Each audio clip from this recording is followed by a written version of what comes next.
Hare Krishna. So welcome back to our ISKCON disciple course. Hare Krishna, అందరికీ స్వాగతం. Am I audible? Yes, Prabhuji, you are audible. Nice. So yeah, we will start with the Mangal Charan. Hare Krishna.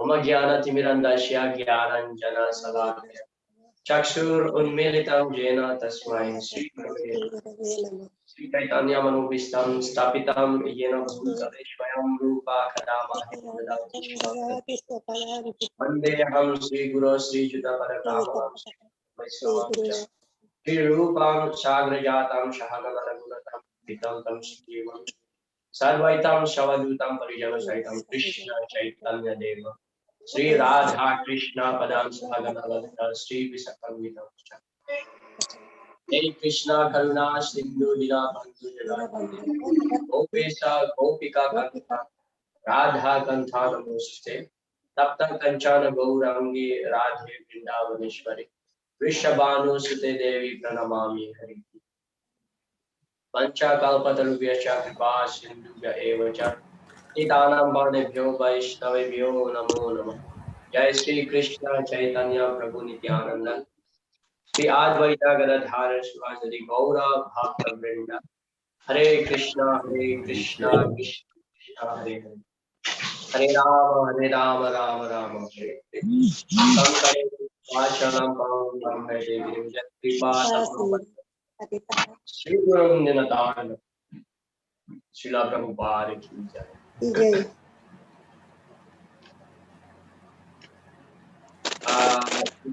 Prabhu, you can tell other devotees that they may remain muted while I'm speaking, so there will be a chance given to them later in the time of discussion, or when I request, they can unmute and speak.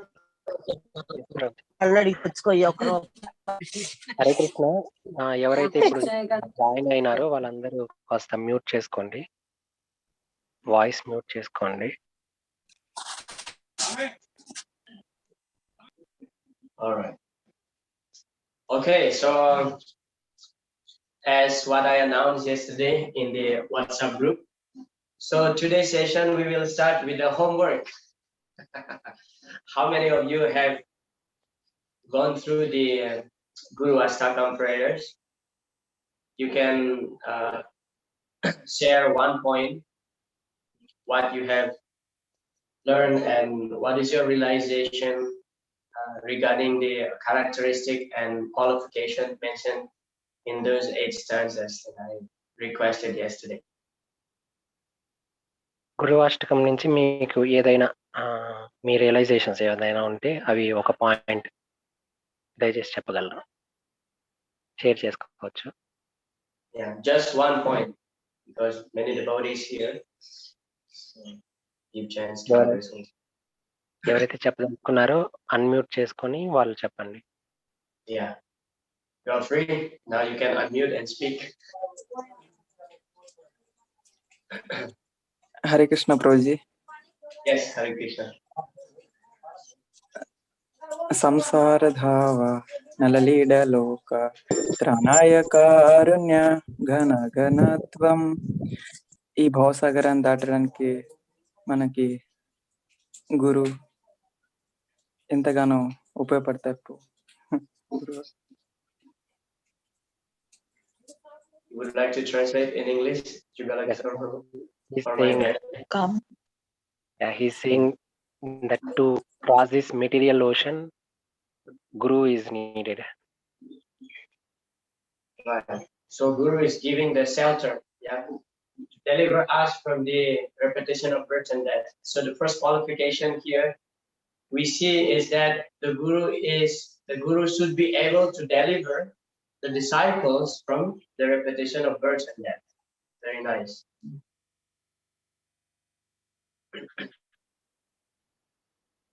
And any other devotees? Yeah. Like to share something?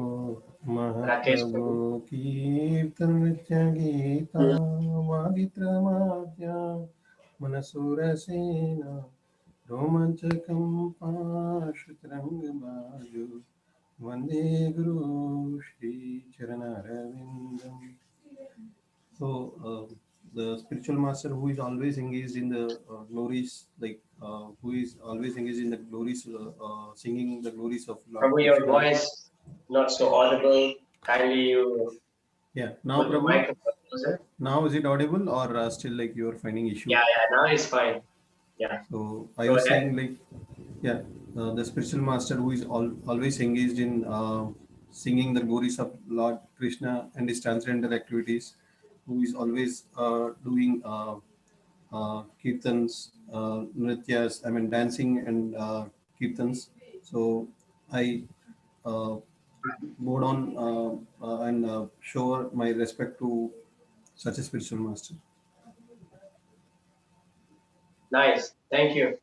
So we can see from the second prayers of the Guru ISKCON is that the qualification of the spiritual master, he has the taste for the chanting of the holy names. He has the taste to glorify Lord Krishna's quality. So that is very important quality, ruchi. Yeah.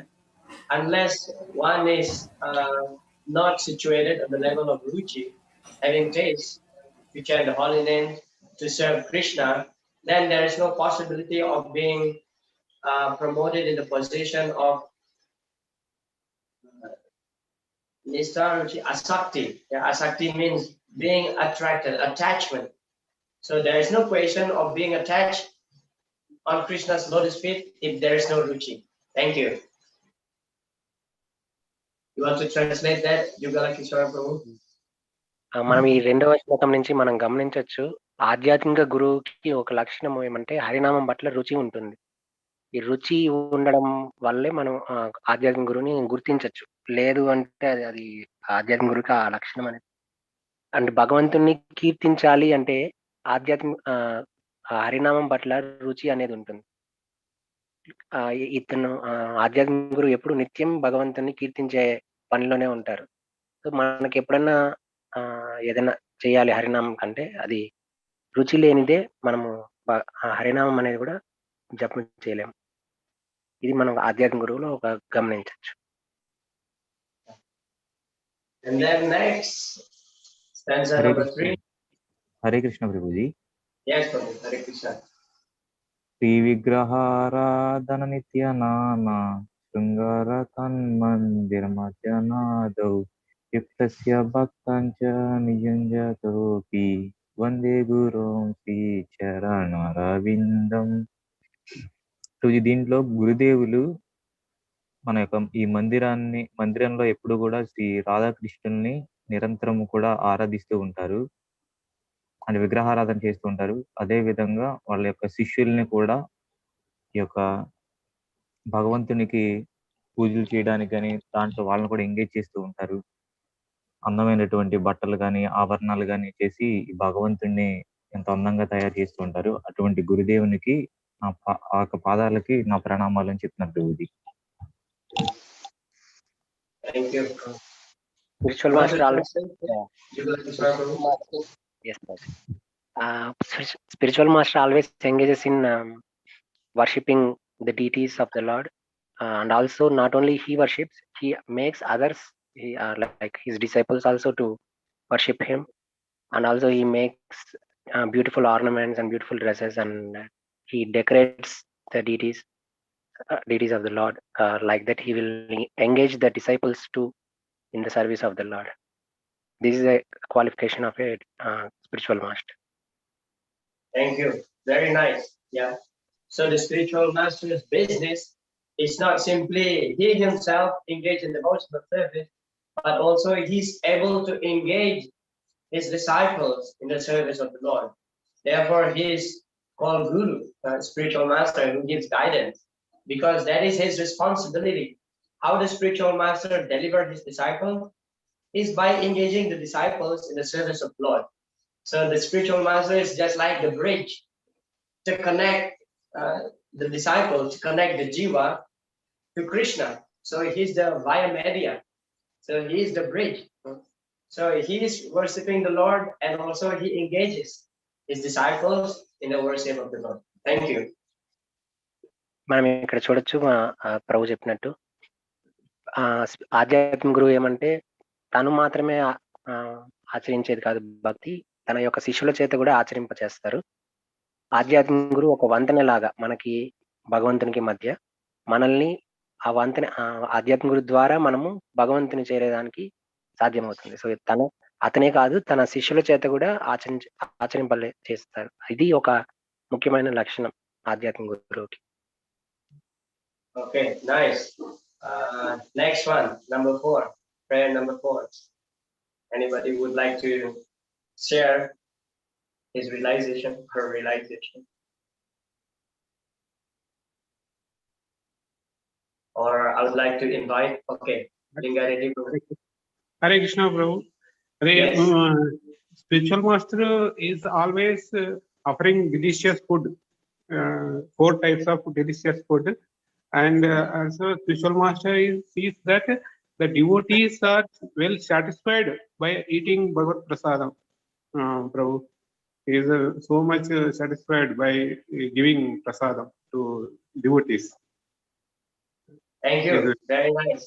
Very essential. Hare And the Krishna. spiritual master will never eat something which is not offered to Krishna. This is actually a very great quality. If we remain stick on this quality, just eating something, taking something, only prasadam, something offered to Krishna, then our path in progression in devotion life will be very rapid. You know, if we avoid something which is not offered. Thank you. Great quality. భగవంతునికి 4 విధాల రకాల నైవేద్యాలు ఇవంతా ఆధ్యాత్మిక గురువు పెడతా ఉంటారు. అదే కాకుండా ఈ భగవంతునికి ఏదైతే అర్పించామో దాన్ని తిరిగి భక్తులకు అందరికీ వితరణ కూడా చేస్తారు. మనం ఆధ్యాత్మిక జీవితంలో అత్యంత వేగంగా పురోగతి సాధించాలి అంటే తప్పకుండా నిత్యం ప్రసాద స్వీకరణ ద్వారా మనం ఆధ్యాత్మిక జీవితంలో అత్యంత వేగంగా పురోగతి సాధిస్తాం. So in the scripture it is also mentioned that Ata Sri Krishna Namadi na bhavet grayam indrayi sevan mukhe jivada swayam evas pratyara. So the material senses cannot understand Krishna's real position. Yeah, but it is advised there that sevan mukhe jiva, engage our tongue first. And what is the function of the tongue? To taste food and to vibrate the sound. So the stanza number 2 and number 4 is actually connected.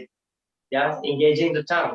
Number 2 related to the chanting, glorifying Krishna, and number 4 tasting prasadam. So these 2 methods actually will give us great success in our spiritual practice. జీవన్ముఖే జిహ్వాదు. ఇక్కడ మనం ఈ నాలుక ద్వారా సేవ చేయడం ద్వారా భగవంతునికి మనకు ఆధ్యాత్మిక అభివృద్ధి అనేది సాధ్యమవుతుంది. ఎలా సాధ్యమవుతుంది ఈ నాలుకతో అంటే 2 రకాలు. ఒకటి ప్రసాదం తీసుకోవడం వల్ల అంటే రుచి కలుగుతుంది ఆ ప్రసాదం ద్వారా. అదే కాకుండా భగవంతుని కీర్తించడం ద్వారా. మనము ఇప్పుడు చెప్పుకున్న 4 శ్లోకాల్లో చూస్తే 2, 4వ శ్లోకం. 2వ దాంట్లో ఏమంటే భగవంతుని కీర్తిస్తూ ఉంటాం. 4వ దాంట్లో భగవంతుని ప్రసాదాన్ని తీసుకుంటున్నాం. 2 నాలుక ద్వారా చేస్తున్నాం. ఈ నాలుకని ఈ విధంగా మనము భగవంతుని యొక్క కార్యంలో నిమగ్నం చేయడం వల్ల మన అభివృద్ధి అనేది కూడా సాధ్యమవుతుంది. Nice. Thank you. Okay. ISKCON number 5, who would like to share realization on this? Hare Krishna. Yes, Mataji from Ukraine. Nika Mataji, please.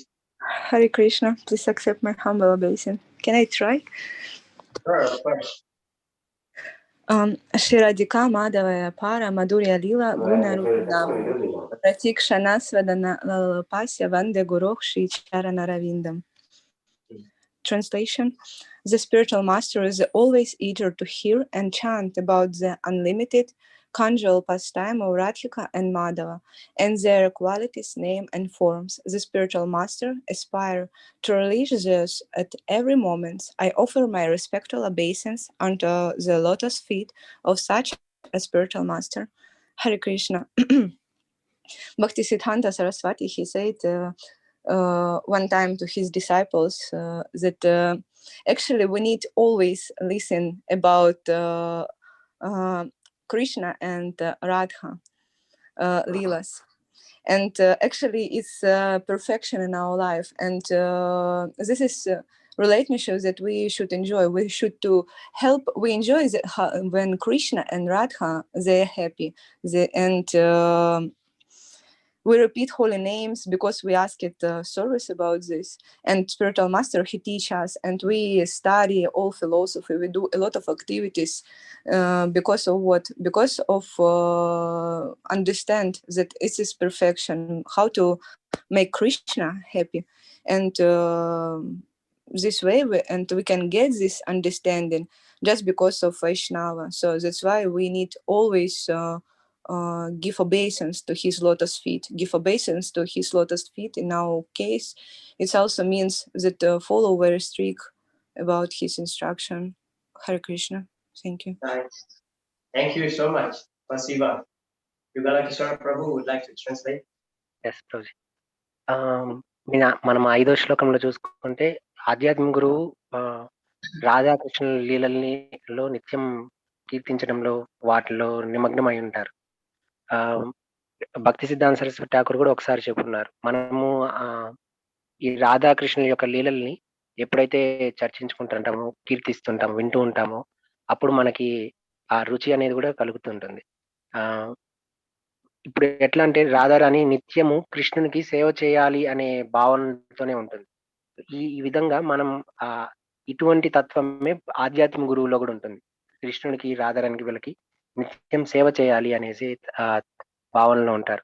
అదే విధంగా మనము ఇటువంటి భావన మనకు కూడా కలగాలి అంటే మనం ఆధ్యాత్మిక గురువుకి ఎప్పుడైతే శరణాగతి పొందుతామో అప్పుడు మనకు కూడా ఇది ఇటువంటి భావన, ఇటువంటి రుచి అనేది మనకు కలుగుతుంది. Thank you so much, Nika Mataji. And then next stanza, who would like to share their realization, please? Or I would like to invite our devotee from Cambodia. Hare Krishna. Hare Krishna. Say something. Yeah, okay. Nikunjayo no rati kelisanyo yaya libyeyo kriya bhishamiya tatrate dakshaya atilala pasha vande guru sri jaranarvindam. The spiritual master is pure and he is very dear to the Lord because he is expert in extending the gopi. And he make a lot of different tasteful arrangement for the perfection of Radha Krishna, for the deity, for give literature from the Lord pastime or something. He's very dear to the Lord. That's why we and I offer my most hopeful and obeisances up to the lotus feet of him.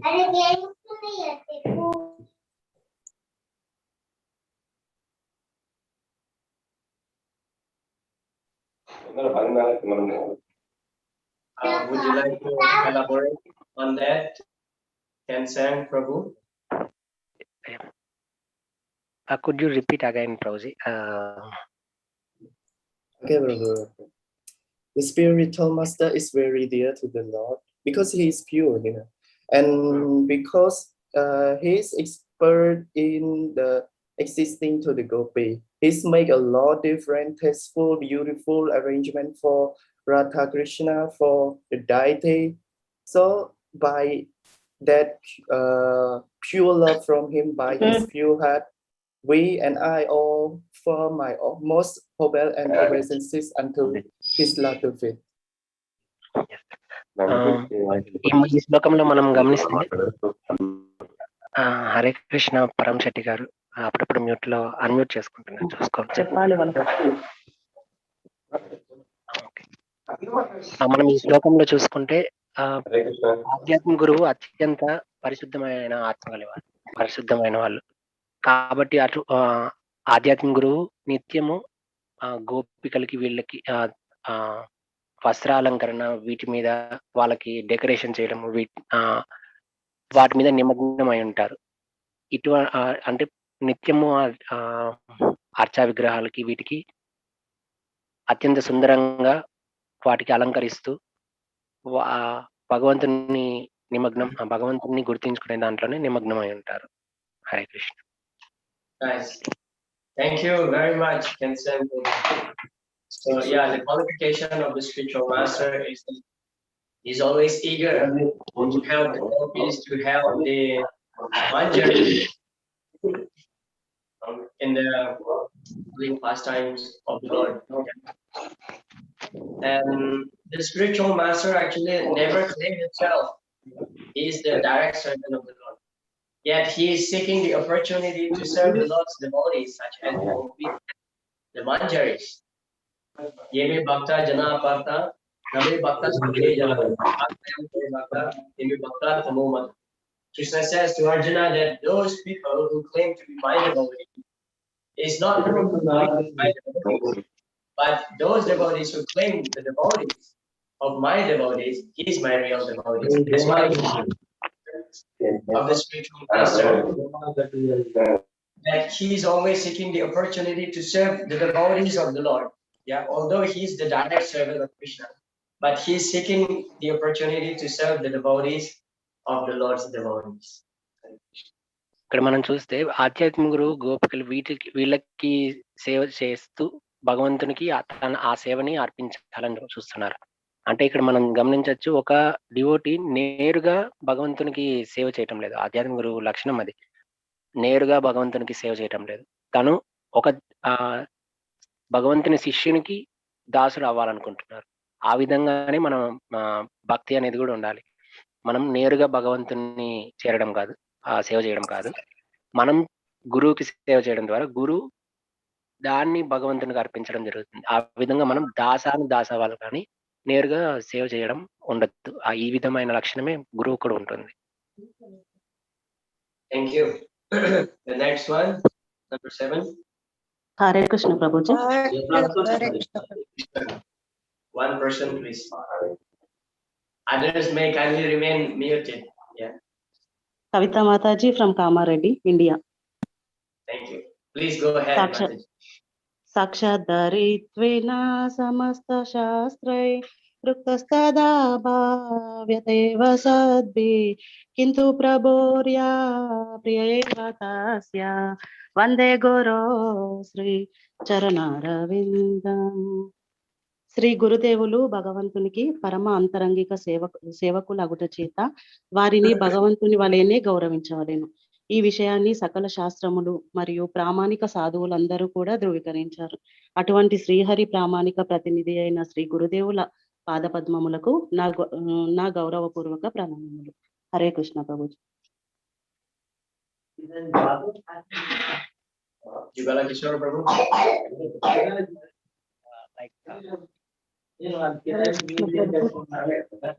most Krishna, as his dear most Lord Krishna, he has been glorified entire scriptures also the same way.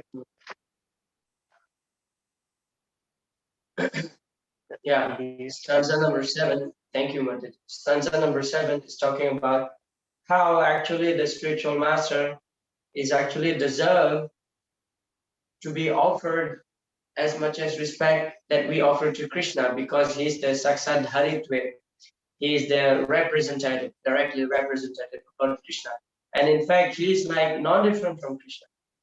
So he is the bona fide representative of the Lord. ఆధ్యాత్మిక గురువు కృష్ణుడికి వ్యత్యాసంగా చూడకూడదు. కృష్ణుడు లాగానే చూడాలి, కానీ కృష్ణుడు కాదు. రెండు వేరే వేరే.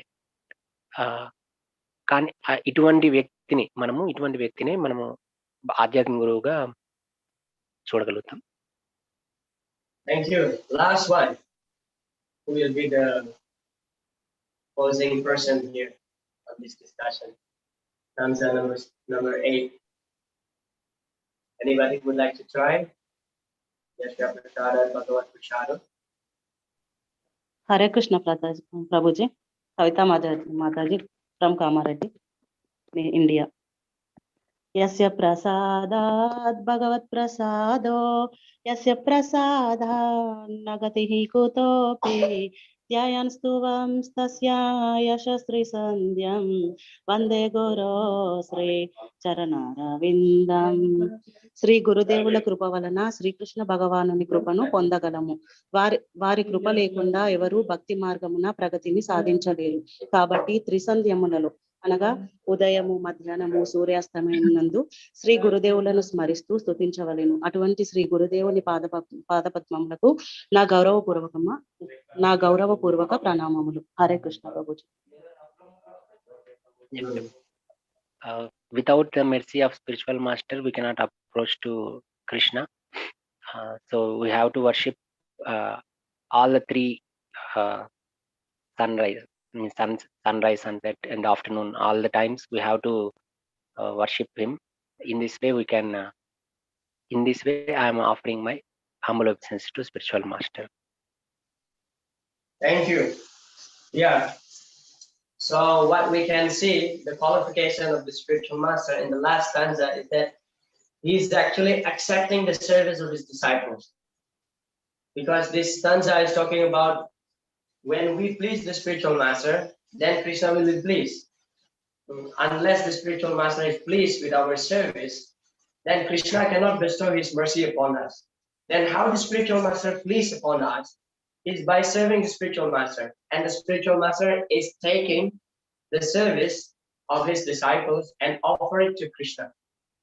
That's how we can please the spiritual master. So his qualification is that he is accepting our little service at his lotus feet. Otherwise, he will not recommend this tiny jiva, such as all the fallen souls here, to Krishna. So when he accepts our service, that's actually for our benefit, not for his own benefit. మనం ఇక్కడ చివరి శ్లోకంలో గమనించవచ్చు. ఆధ్యాత్మిక గురువు ఇంకొక లక్షణం ఏమంటే మన యొక్క సేవని స్వీకరిస్తారు. ఇట్లా మన సేవని స్వీకరించడం వల్ల అతను ఆధ్యాత్మిక గురువు ఆ సేవని భగవంతునికి అర్పిస్తూ ఉంటారు. ఈ విధంగా ఎప్పుడైతే ఆధ్యాత్మిక గురువు సంతృప్తి చెందుతారో మన సేవ ద్వారా, అప్పుడు కృష్ణుడు కూడా సంతృప్తి చెందుతారు. ఎప్పుడైతే ఆధ్యాత్మిక గురువు సంతృప్తి చెందుతారో కృష్ణుడు కూడా సంతృప్తి చెందుతారు. ఆధ్యాత్మిక గురువు యొక్క ముఖ్య లక్షణం ఇది. తను మన యొక్క సేవని స్వీకరించడం జరుగుతుంది. తనకి మనం సేవ చేయగలుగుతాం. ఈ విధంగా మనం కృష్ణుడికి కూడా సేవ చేసుకోగలుగుతాం. మన అత్యంత స్వల్పమైన సేవ అది, కానీ దానిని కూడా ఆధ్యాత్మిక గురువు స్వీకరించడం జరుగుతుంది. Thank you. So thank you so much. I appreciate all of your thought and sharing your realization. That's enlivening. So this is the proof that this class is active. And I like more when the class is interactive. That's why I'm giving this homework. I gave this homework, so we have some exchange here. Not only me speak and all of you listening, but we all should contribute. Thank you so much. ఇది చాలా అద్భుతంగా జరిగింది. ఇప్పుడు ఈ విధంగానే మనం ఈ తరగతుల్లో మొత్తం మనం ఒకరికొకరు ప్రతిస్పందన చేసుకుంటూ మనం ముందుకు సాగుతాం. ఇదే ఈ విధంగా జరిగితేనే బాగుంటుంది. Hare Krishna. Okay, so finally we will come back to our ISKCON Disciple First discussion. So yesterday we have discussed about the Guru Tattva, the Tattva about Guru, the truth about the spiritual master. We discussed about Srila Prabhupada as the founder Acharya. He is a very qualified person to be called the even Jagat Guru, Srila Prabhupada. And also we discussed about ISKCON Gurus. Yeah, we discussed about the structure of ISKCON, from the Srila Prabhupada as the topmost Siksha Guru, and then the GBC, Sannyas Ministry, Guru Service Body Committee, and it goes down to disciples, to all members. So we have discussed all those yesterday, just to refresh our mind on what we had discussed yesterday. నిన్న మనము ఏమేమి అంశాలు చర్చించుకుంటామో చూసినాము. మళ్ళీ తర్వాత ISKCON gurus వాళ్ళ యొక్క structure చూసాము, ఏ విధంగా నిర్మాణం ఉందో. అదేవిధంగా శ్రీల ప్రభుపాద యొక్క జగద్గురు శ్రీల ప్రభుపాదే మన వ్యవస్థాపకాచార్యులుగా మనము గుర్తించడం అనేది కూడా జరగడం జరిగింది. So on that base, today we shall move ahead to the next lesson. So we will discuss about Guru Padasraya, taking shelter of the lotus feet of the spiritual master, and then we'll discuss about how to choose the spiritual master. Yesterday we discussed about ISKCON gurus. Now we will be discussing about taking shelter of the spiritual master, and then how to choose the spiritual master and the initiation vows. Because at the time of initiation we are giving our vows. ఈ రోజు మనము గురు పాదాలకి ఆశ్రయం ఏ విధంగా మనము తీసుకోవాలి, మళ్ళా దీక్షా సమయంలో మనం తీసుకునే ప్రతిజ్ఞలు ఏంటి, అవి అంతా మనం ఈ రోజు చూద్దాం. Yeah. So unit 2. In unit 2 there are 3 lessons, as what I had mentioned earlier. Establishing the relationship with Guru. So we try to re-establish our sambandha with the spiritual master. ఈ రెండవ తరగతిలో మనము గురువుతో, ఆధ్యాత్మిక గురువుతో మన యొక్క సంబంధాలు ఏ విధంగా ఏర్పరచుకోగలము అనేది చూద్దాం. Yeah. So as I mentioned, Guru Padasraya, selecting of Guru and initiation. You don't have to repeat it. So now Guru Padasraya. Yasya deve para bhakti re yatha deve tatha guru tashyate kathita hyartha prakasane mahatmana. So this is from the Sritasvatara Upanishad. Unto those great souls who have implicit faith in both the Lord and the spiritual master, all the imports of Vedic knowledge are ultimately revealed. So from this verse, from this sloka, we can learn actually faith means having faith to both Krishna and Guru. We cannot say that, oh, I have faith only to Krishna, I don't want to accept Guru. So this is completely wrong. We will understand all the essence of the Vedas by the mercy of both Guru and Krishna. No. మనం చూడబోతున్నది గురు పాదాశ్రయము. గురు పాదాశ్రయంలో ముఖ్యమైనది విశ్వాసం.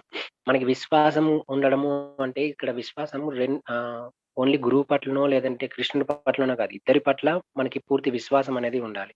ఎప్పుడైతే ఈ విశ్వాసం మనకి పూర్తిగా ఇద్దరి పట్ల ఉంటుందో అప్పుడు మనకి శాస్త్రాల సమస్త జ్ఞానం ఏదైతే ఉందో దాన్ని మనకి మనం అర్థం చేసుకోగలం. In the Chaitanya Charitamrita, Srila Kaviraj Krishnadas Kaviraj Goswami described Brahmanda Brahmite Kona Bhajavanji Guru Krishna Prashadipai Bhakti Lota. So the spirit soul have wandered in this material universe, Brahmanda, the egg of Lord Brahma, yeah, up and down, Brahma Bhuana Loka Punararchana. So from the planets of Brahma down to the hell, so the spirit soul always wandering, going up and down.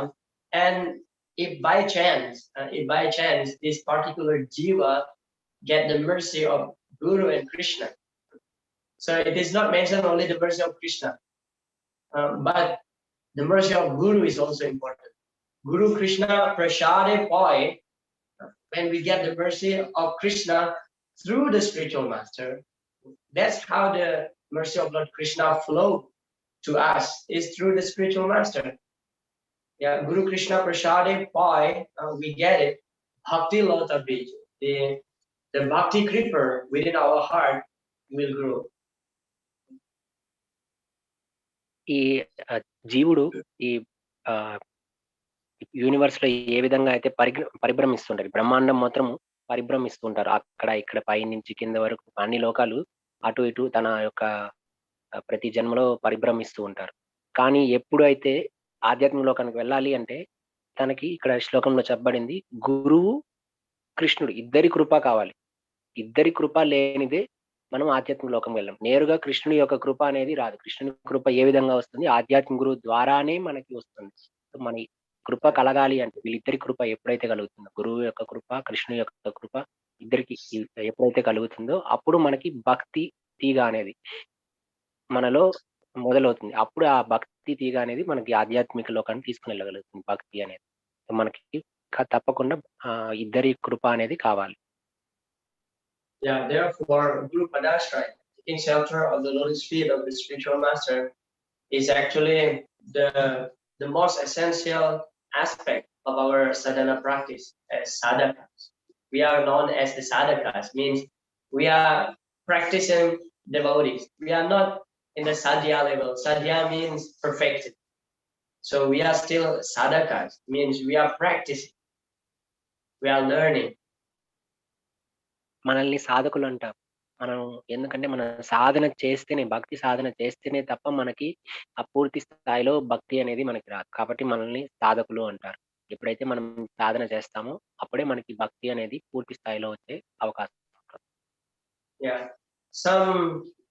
some group of people, they may think that, oh, why do I have to take initiation from gurus? I can just read Srila Prabhupada's book.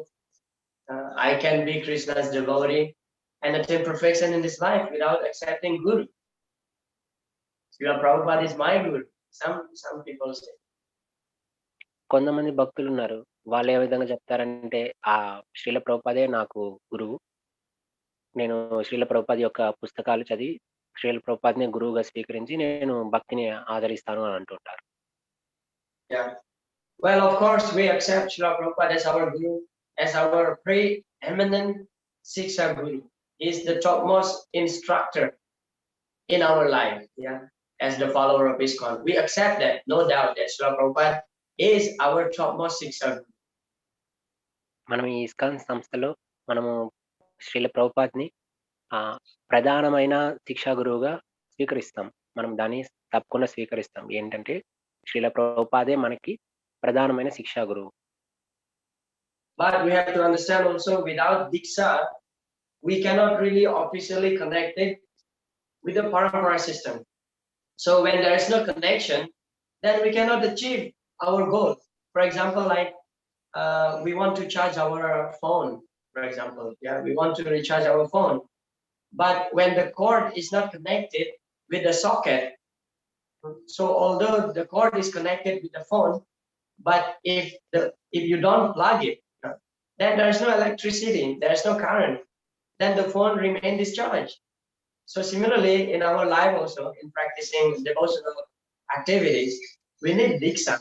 We need to be approved by a living guru. We should accept a living guru, a personality who is actually sent by Krishna, and that person should be connected with the parampara, and that person will connect us to the parampara. So in this way, we get the connection to Krishna.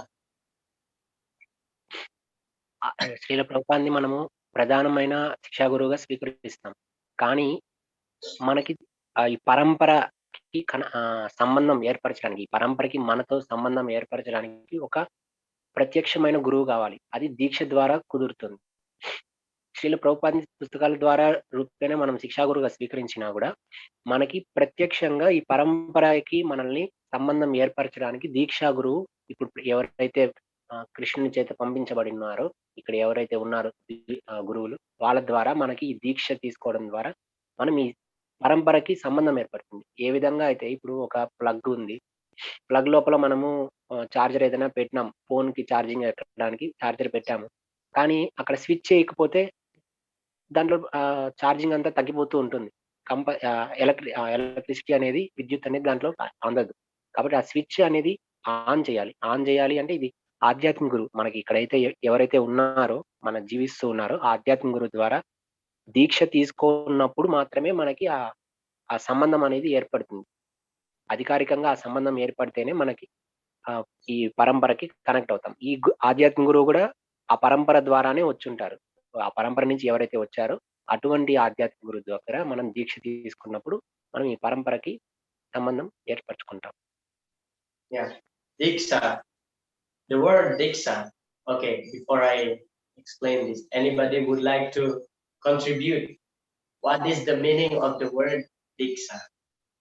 ఎవరైనా ఈ దీక్ష దాని గురించి చెప్పదలుచుకున్నారా? దీనికి అర్థం ఏమన్నా చెప్పదలుచుకున్నారా?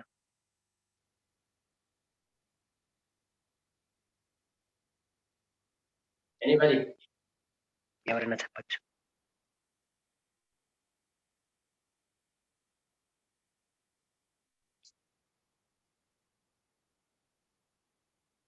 Nika Mataji would like to try. What is the meaning of the word Diksha?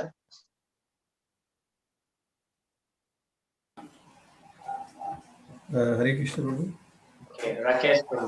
Yeah, it is one of the what do you call ceremony, I would say, like in which like from the time the individual is born, so he'll undergo various ceremonies like various sanskars or ceremonies. The same way, the Diksha is also one of the ceremony in which the Dikshit or disciple would take the initiation from Diksha Guru. Okay. Thank you. And once he takes the Diksha, then he has to follow the 4 regulative principles and needs to chant 16 rounds of japa on a regular basis. So this is what actually I know. Very nice. Would you like to translate into Telugu? చాలా శుభకార్యాలు జరుగుతూ ఉంటాయి. ఎప్పుడైతే దేవుడు పుట్టినప్పటి నుంచి తన మొదటి పుట్టినప్పుడు అంతా చాలా కార్యాలు జరుగుతూ ఉంటాయి. నామకరణం ఇట్లాంటివంతా. అదేవిధంగా ఈ దీక్ష అనేది కూడా ఒక కార్యక్రమంగా భావిస్తున్నాను నేను అని ప్రభు చెప్తున్నారు. ఈ దీక్షలోనే మనం ఆధ్యాత్మిక గురువు దగ్గర మొదటి ఆధ్యాత్మిక నామం తీసుకోవడము ఇటువంటివంతా జరుగుతూ ఉంటుంది. అదే సమయంలో మనము కొన్ని ప్రతిజ్ఞలు కూడా చేస్తూ ఉంటాం ఈ దీక్ష సమయం. Nice. Anybody else would like to contribute? Hare Krishna. Yes, Nika Mataji. Hare Krishna. My Shiksha Guru explained that Diksha is who establish our relationship with Krishna and connect us to Parampara. So he give mantra and this mantra because we ask it service. So it's like he really give to us service, because before, until we don't accept like instruction from Guru, really accept in our heart, we cannot perform devotional service because we do how we likes. And Diksha Guru, he put this seed of bhakti in our heart. Hare Krishna. Thank you. మాత చెప్తున్నారు ఈ దీక్ష సమయంలో మనకి ఈ దీక్ష ద్వారా మనకి ఆధ్యాత్మిక గురువుతో సంబంధం ఏర్పడుతుంది. ఆధ్యాత్మిక గురువు ఏదైనా చెప్పినప్పుడు మనము దాన్ని ఖచ్చితంగా చేసేదానికి సాధ్యమవుతుంది. ఈ భక్తి యొక్క బీజం కూడా ఈ సమయంలోనే మనకి ఏర్పడుతుంది. మామూలుగా ఈ దీక్ష తీసుకోనప్పుడు ఏమవుతుందంటే మన ఇష్టం వచ్చినట్టు మనము భక్తి చేయడం చేస్తుంటాము. కానీ ఎప్పుడైతే దీక్ష తీసుకుంటామో ఆధ్యాత్మిక గురువుని సేవ చేసే అవకాశం కలుగుతుంది. సో ఆ ఆధ్యాత్మిక గురువు తగ్గట్టు మనము సేవ చేయడం ఇవంతా మనకి ఆధ్యాత్మిక గురువుకి ఒక సంబంధం ఏర్పడుతుంది దీక్ష ద్వారా. Very nice. Thank you so much. So yeah, of course, in English, this word Diksha is translated as initiation, but actually in Sanskrit, so this Diksha consists of 2 syllables, Di and Ksha. Di stand for Divya, means divine, and Ksha means Ksayati. Ksayati means to reveal. So Diksha means the spiritual master reveal the spiritual knowledge, the divine knowledge by which we can see the truth. Yeah. దీక్షని ఆంగ్లంలో చెప్పుకోవాలంటే initiation అని చెప్పేస్తారు. కానీ సంస్కృతంలో చూస్తే దీక్ష, the అంటే దివ్యమైనది అనేది, క్ష అంటే బహిర్గతం చేసేది. మనకి దివ్యమైన జ్ఞానాన్ని బహిర్గతం చేసేది ఇది దీక్ష. మనకి ఆధ్యాత్మిక గురువు ద్వారా ఈ భగవంతుని యొక్క దివ్యమైన జ్ఞానాన్ని మనకి ఈ దీక్ష ద్వారా తెలుస్తుంది. Yeah, that's why every day also we sing on the Guru Puja, Chakshudan Divuje Janme Prabhu se Divya Gyan Hriday Prakashita. That means Chaksudan Dilo. Dilo means to give. So the spiritual master give the vision through Divya Gyan, through transcendental knowledge, Hriday Prakash, and that transcendental knowledge is revealed within our heart by the spiritual master. So when we can see the truth, therefore we engage in Krishna service when we see the truth. మనం ఆధ్యాత్మిక గురువుని కీర్తించేటప్పుడు ఒక దాంట్లో కూడా చూస్తున్నాము. దివ్య జ్ఞాన్ ప్రకాశ చక్షుష, ఈ చక్షులు ఈ దివ్య జ్ఞానము అనేది ఆధ్యాత్మిక గురువు ద్వారానే మనకు వస్తుంది.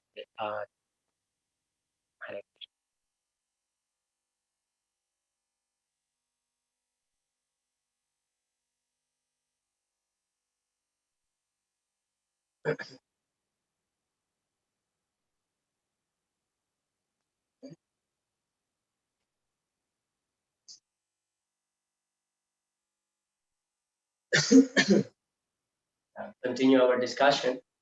So before accepting an ISKCON, so before accepting the Guru Padasraya, accepting the shelter of spiritual master, so normally when we just get introduced to ISKCON, so we are advised to take shelter of Srila Prabhupada in the first place. It is called Prabhupada Padasraya.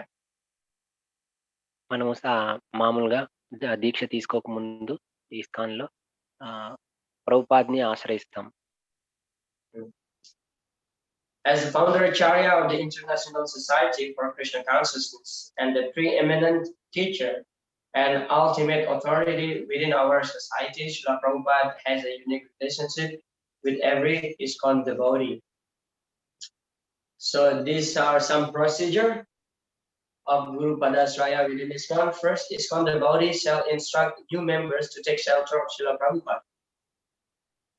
So if we are in the position of a preacher, the duty of a preacher is actually to direct that new devotee to take shelter of Srila Prabhupada, not direct that new devotee to take shelter of his own Guru. Most of the preacher, they are so selfish, I would say like that. They are so selfish, and they direct the new devotee to take shelter immediately to his own Guru. So this is not at all correct. We should let the new devotee to choose from whom he would like to take initiation. Therefore, we should introduce Srila Prabhupada in the first place.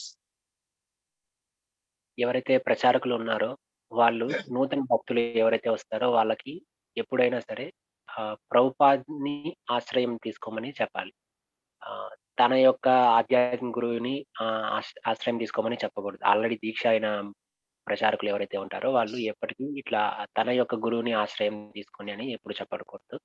తప్పకుండా వాళ్ళు ప్రభుపాద్ని మీరు ఆశ్రయం తీసుకోండి అనేసి ఎవరైతే కొత్త భక్తులు వస్తారో వాళ్ళకి చెప్పాలి. And then second one, ISKCON members shall choose when and from whom they wish to request initiation. Yeah, this is clear. That let them choose and when they want to take initiation also, that they should decide. We should not push them too much. Come on, you have to take initiation now. What if they don't ready? If they're not ready to take initiation, if we force them, so in the future there will be some trouble. They may have some difficulties in following the four regulatory principles, for example. And we as preacher, we should not force them. Okay, now this guru is giving initiation. Be ready. I will recommend you take diksha from him immediately. So this is also not correct attitude of a preacher.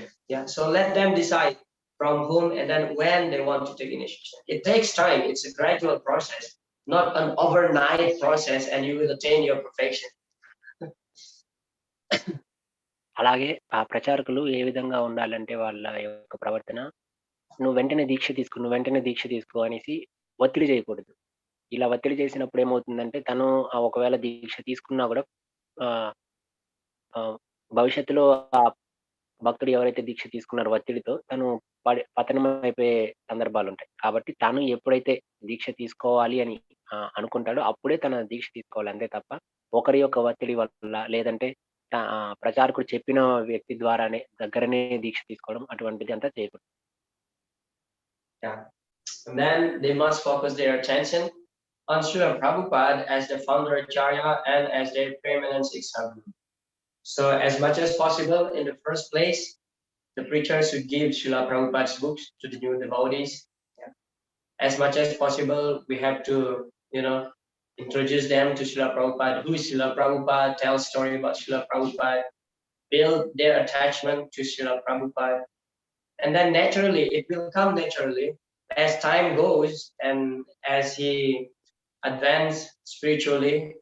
Then when he has this desire to take initiation, so Krishna will arrange a particular guru for that devotee. So actually there is a very unique situation between the devotees and Krishna. So in order to get guru, so the devotees pray to Krishna to get guru. And then when the devotees get the spiritual master, then the devotee will pray to the guru in order to get Krishna. So that is a very unique situation here. Yeah, between the disciples, guru, and Krishna. All three of these personalities having some different dealings, and that dealing is very unique. మనం మొదట ప్రభుపాదకి ఆశ్రయం తీసుకోవడం జరుగుతుంది.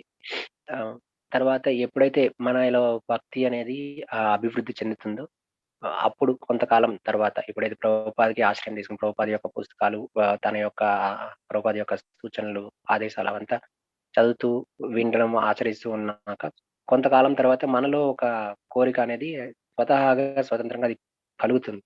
అప్పుడు మాత్రమే మనము ఈ దీక్ష అనేది తీసుకోవాలి.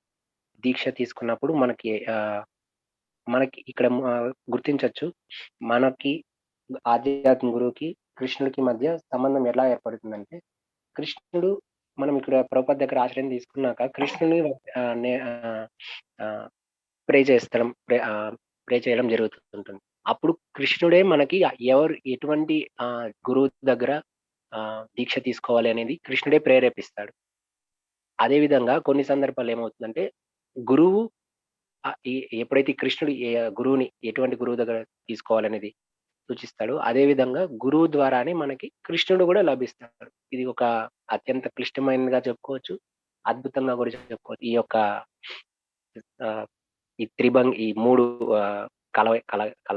కలయిక, ఈ జీవుడు, కృష్ణుడు, గురువు ముగ్గురు ఈ విధంగా మనకి కలిసి ఉంటారు. This is also another injunction that once we take shelter of a particular guru, so we should chant, after chanting the pranam mantra of their Diksha Guru, all grand disciples. Grand disciple means the disciple of Srila Prabhupada's disciple. And future generations should chant at least the first Srila Prabhupada's pranam mantras while offering obeisances as a mean of respecting the founder Acharya. So to chant Srila Prabhupada's pranam mantra, after chanting our own Diksha Guru pranam mantra is very essential. At least the first part of Srila Prabhupada's pranam mantra up to the Bhaktivedanta Swami Niti Namine. At least, if we don't want to chant full, but normally we chant full Srila Prabhupada's pranam mantra while offering obeisances. So this is mandatory after chanting our Diksha Guru pranam mantra, and then we chant Srila Prabhupada's pranam mantra as a mean of respecting Srila Prabhupada as the founder Acharya. Otherwise, we may forget Srila Prabhupada in the future. మన యొక్క దీక్ష ఎప్పుడైతే అవుతుందో, దీక్షత అయినాక మనము గురువు యొక్క ప్రణామ మంత్రం చెప్పడం జరుగుతుంది. మన జపం ముందు కూడా చెప్తూ ఉంటాము. దీక్ష గురువు యొక్క ప్రణామ మంత్రం చెప్పిన తర్వాత తప్పకుండా ప్రభుపాద యొక్క ప్రణామ మంత్రం కనీసం మొదటి శ్లోకమైన మొదటి మంత్రమైనా చెప్పాలి. భక్తి వేదాంత స్వామితి నామినే అంతవరకన్నా కనీసం చెప్పాలి. ఇప్పుడు కాకపోయినా వచ్చే జనరేషన్స్ ఎవరైతే ఉన్నారో వాళ్ళందరూ కూడా తప్పకుండా వాళ్ళ యొక్క దీక్షా గురువు తర్వాత ప్రభుపాద యొక్క ప్రణామ మంత్రం మొదటి దాని వరకన్నా చెప్పాలి. ఎందుకంటే ఎట్లా అంటే మనకి ప్రభుపాదే ప్రధానమైన శిక్షా గురువు కాబట్టి మనం ప్రభుపాదని మర్చిపోకుండా ఉండాలి అంటే ప్రతిరోజు ఈ విధంగా చేయడం వల్ల మనం ప్రభుపాదని మర్చిపోకుండా ఉంటాం. కాబట్టి తప్పకుండా ప్రభుపాద మంత్రం కూడా మన దీక్షా గురువు యొక్క ప్రణామ మంత్రం తర్వాత చెప్పాలి. So this is the general structure, general procedure for the Guru Padasraya in ISKCON. So we, disciples, we are here. And in the first place, we connect ourselves to Srila Prabhupada. As I mentioned earlier. ISKCON లో గురుపాదాశ్రయం ఈ విధంగా ఉంటుంది. ఇక్కడ కింద circle రూపంలో ఉన్నది శిష్యుడు. శిష్యుడికి నేరుగా మొదట వచ్చినప్పుడు శ్రీల ప్రభుపాదే మనకి గురువుగా ఉంటారు. Yeah. And then generally after we join ISKCON, we choose a particular senior devotee. Yeah. Some senior devotees who can guide us constantly. So this devotee is known as the Siksha Guru. తర్వాత Prabhupada and also Siksha Guru. తర్వాత మనం ఎప్పుడైతే కొంచెం అభివృద్ధి చెంది ISKCON సంస్థకు వచ్చినాక మనకన్నా ఉన్నత భక్తులు ఎవరైతే ఉన్నారో వాళ్ళ దగ్గర మనం ఆశ్రయం తీసుకోవడం జరుగుతుంది. వాళ్ళని శిక్షా గురువులు అంటూ ఉంటాం. And then lastly, Diksha Guru. After we become mature enough in our spiritual practice, so that desire to take spiritual initiation automatically revive, and then we take shelter of the Diksha Guru. We take initiation from a particular ISKCON Guru, and we choose that person to be our Diksha Guru. తరువాత మన యొక్క భక్తి కొంచెం పురోగమించిన తర్వాత మనకి ఎప్పుడైతే దీక్ష తీసుకోవాలి అని దృఢ సంకల్పం ఎప్పుడైతే కలుగుతుందో అప్పుడు మనము దీక్షా గురువు దగ్గర ఇస్కాన్ గురువుస్ లో చాలా మంది ఉన్నారు. వాళ్ళలో ఎవరి దగ్గరన్నా దీక్ష తీసుకోవడం జరుగుతుంది. అప్పుడు మనకి దీక్షా గురువుతో సంబంధం ఏర్పడుతుంది. So as ISKCON members, we have in general 3 shelters. We have 3 shelters. First one is the Diksha Guru. Yesterday we already discussed what are the role of Diksha Guru, giving instruction. Same also as Diksha Guru, giving guidance, instruction. కాబట్టి ఇక్కడ మనకి ISKCON సంస్థలో ముగ్గురి దగ్గర మనం ఆశ్రయం తీసుకోవడం జరుగుతుంది. నేరుగా మొదట ప్రభుపాద దగ్గర, తర్వాత శిక్షా గురువు, దీక్షా గురువు, ఈ విధంగా మనం తీసుకోవడం జరుగుతుంది. And then ultimately Srila Prabhupada. We take shelter on Srila Prabhupada. How do we take shelter on Srila Prabhupada? Through his teaching. And even in Srila Prabhupada's teaching, there is a hierarchy. I will explain that. Srila Prabhupada యొక్క సూచనలు తీసుకునే దాంట్లో కూడా ఒక పద్ధతి ఉంది. అది మనం ఇప్పుడు చర్చించుకుందాం. Yeah. So the first thing that we have to refer is that from his purport to Srimad Bhagavad Gita, Bhagavatam, and Chaitanya Charitamrita. మొదటి భగవద్గీత, భాగవతం వీటికి మనము తీసుకోవడం జరుగుతుంది ఆశ్రయము. Yeah.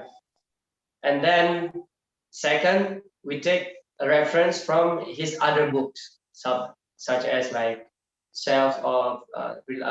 the Science of Self-Realization or any other books of Srila Prabhupada.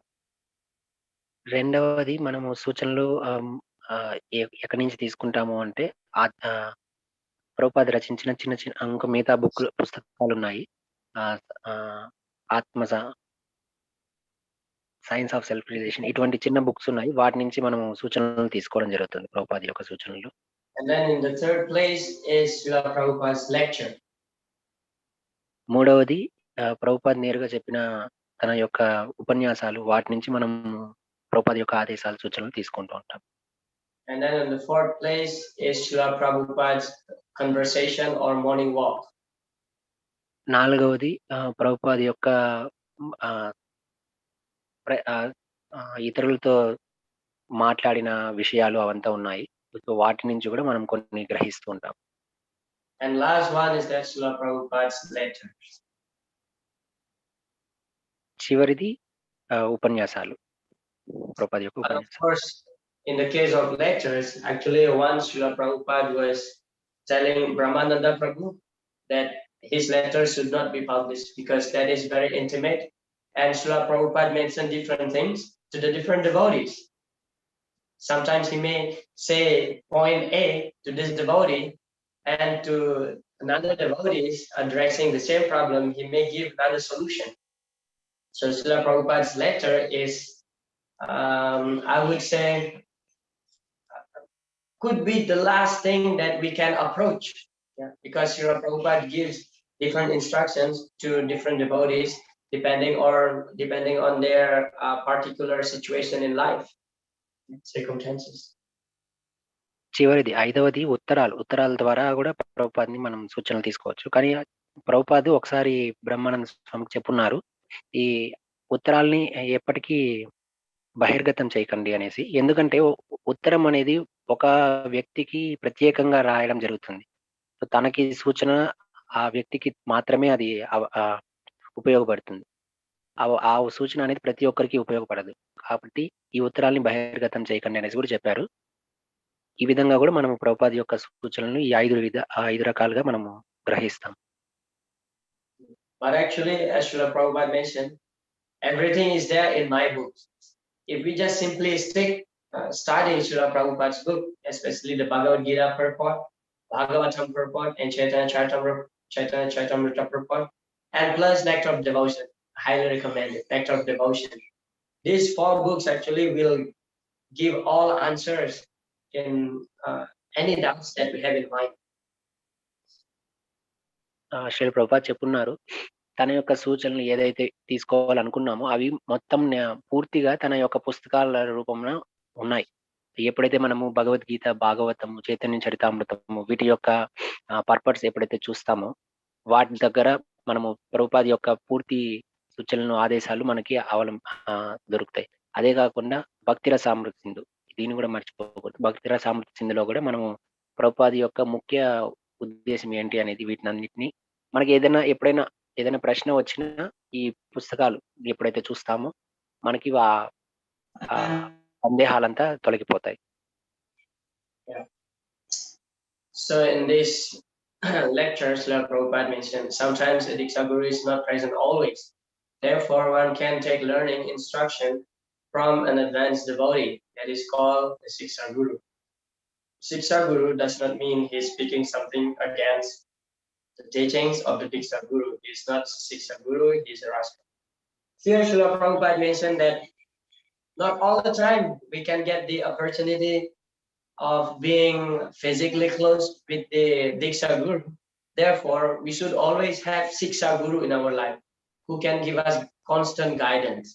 And the Siksha Guru, his teaching should not contradict the teaching of our Diksha Guru. It should be in line. Therefore, we see in most cases, our Siksha Guru is our senior God brothers or senior God sisters. But that is not an absolute statement. I'm saying this is in most cases. Yeah, our Siksha Guru is our senior God brothers or sisters. But it could be also our temple president, our temple management, or any senior devotees that actually favorable on the teaching of Srila Prabhupada and in line with our Diksha Guru's desire. Srila Prabhupada కూడా చెప్పున్నారు, దీక్షా గురువుతోనే మనకి సంబంధం పూర్తిగా అనేది ఏర్పడదు. అంటే నిత్యం మనం దీక్షా గురువుతోనే ఉండలేం కాబట్టి. కానీ మనము అందువలన మనము తప్పకుండా శిక్షా గురువుతో మన జీవితంలో తప్పకుండా శిక్షా గురువు కూడా స్థానం అనేది ఉండాలి. శిక్షా గురువుతో ఎందుకంటే శిక్షా గురువే మనకి నిత్యం ఆదేశాలు ఇవ్వడం జరుగుతుంది. శిక్షా గురువు తప్పకుండా మనకి మన యొక్క గురు సోదరులే అవ్వాలి, ఉన్నత స్థాయిలో ఉన్న గురు సోదరులే అవ్వాల్సిన అవసరం లేదు. వేరే దీక్ష గురువు దగ్గర నుంచి దీక్ష తీసుకున్న అతను కూడా దగ్గర కూడా మనం శిక్షా గురువుగా స్వీకరించవచ్చు. కానీ మనం గమనించాలి, శిక్షా గురువు మనకిచ్చే ఆదేశాలు ప్రభుపాద ఏదైతే చెప్పున్నారో మన యొక్క దీక్షా గురువుకి దగ్గరగా ఏదైతే ఉన్నాయో వాటిని చెప్పడం వల్ల మనం ఆ శిక్షా గురువుని సులభంగా మనం అతని యొక్క సూచనలను తీసుకోగలుగుతాం. In one of the ISKCON disciple course that I was conducted in the past, so one devotee was asking, can we have only Diksha Guru without accepting Siksha Guru? Can we have only Diksha Guru and we don't accept any Siksha Guru?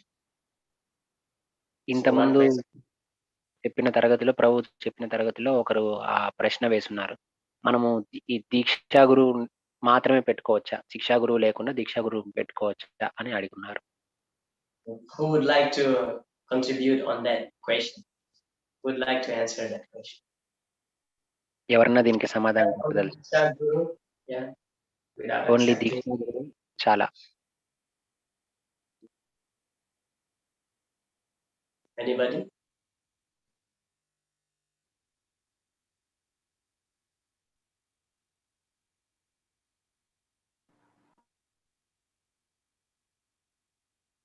Or nobody? Okay, who is this? Hare Krishna.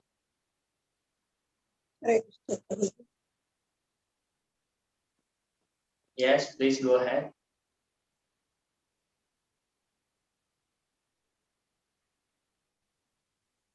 All right, I don't want to waste your time.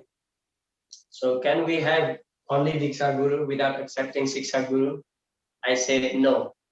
We must have a Siksha Guru in our life. We need somebody who always supervise our activities every single day.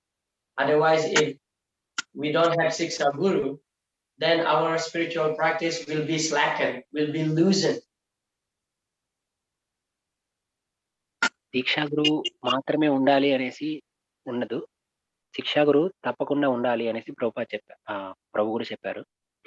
శిక్షా గురువు లేకపోతే ఏమవుతుందంటే మనకి సూచనలు ఇచ్చే వాళ్ళు ఎవరు లేదు అంటే దీక్షా గురువు మనకి ఎప్పటికీ మన దగ్గరే ఉండరు, మనతోనే ఎప్పుడు ఉండరు. మనం దీక్షా గురువుతోనే కూడా మనం ఎప్పుడు ఉండం. కాబట్టి మనం ఏమవుతుందంటే ఆధ్యాత్మిక జీవితంలో పడిపోయే అవకాశాలు ఎక్కువ. మనల్ని గమనిస్తూ ఉన్న వ్యక్తి ఒకరు ఉండాలి. ఆ గమనిస్తున్న వ్యక్తి శిక్షా గురువు అవుతారు. మనకి శిక్షా గురువు ఉండడం వల్ల మనకి ఆ ఆదేశాలు మనం ఎప్పుడైతే పతనం అయిపోతూ ఉన్నామో అప్పుడు మనల్ని తిరిగి పునఃస్థాయికి తీసుకుని వచ్చే అవకాశము శిక్షా గురువే చేస్తారు. Yeah, for example, if you go to a store, for example, grocery store, and in that grocery store, there are some CCTV camera. So you will feel like, okay, you are being supervised, and you will be very careful. You will be very careful. You even don't think about stealing something on that store. But if there is no CCTV camera, then there is always tendency, there is always desire to steal something, just take something little and put in your pocket. So it will be a big discount for you. So similarly, if we have Siksha Guru in our life, so that person will always supervise us. Are you getting up early for Mangalarati? Are you chanting 16 rounds properly?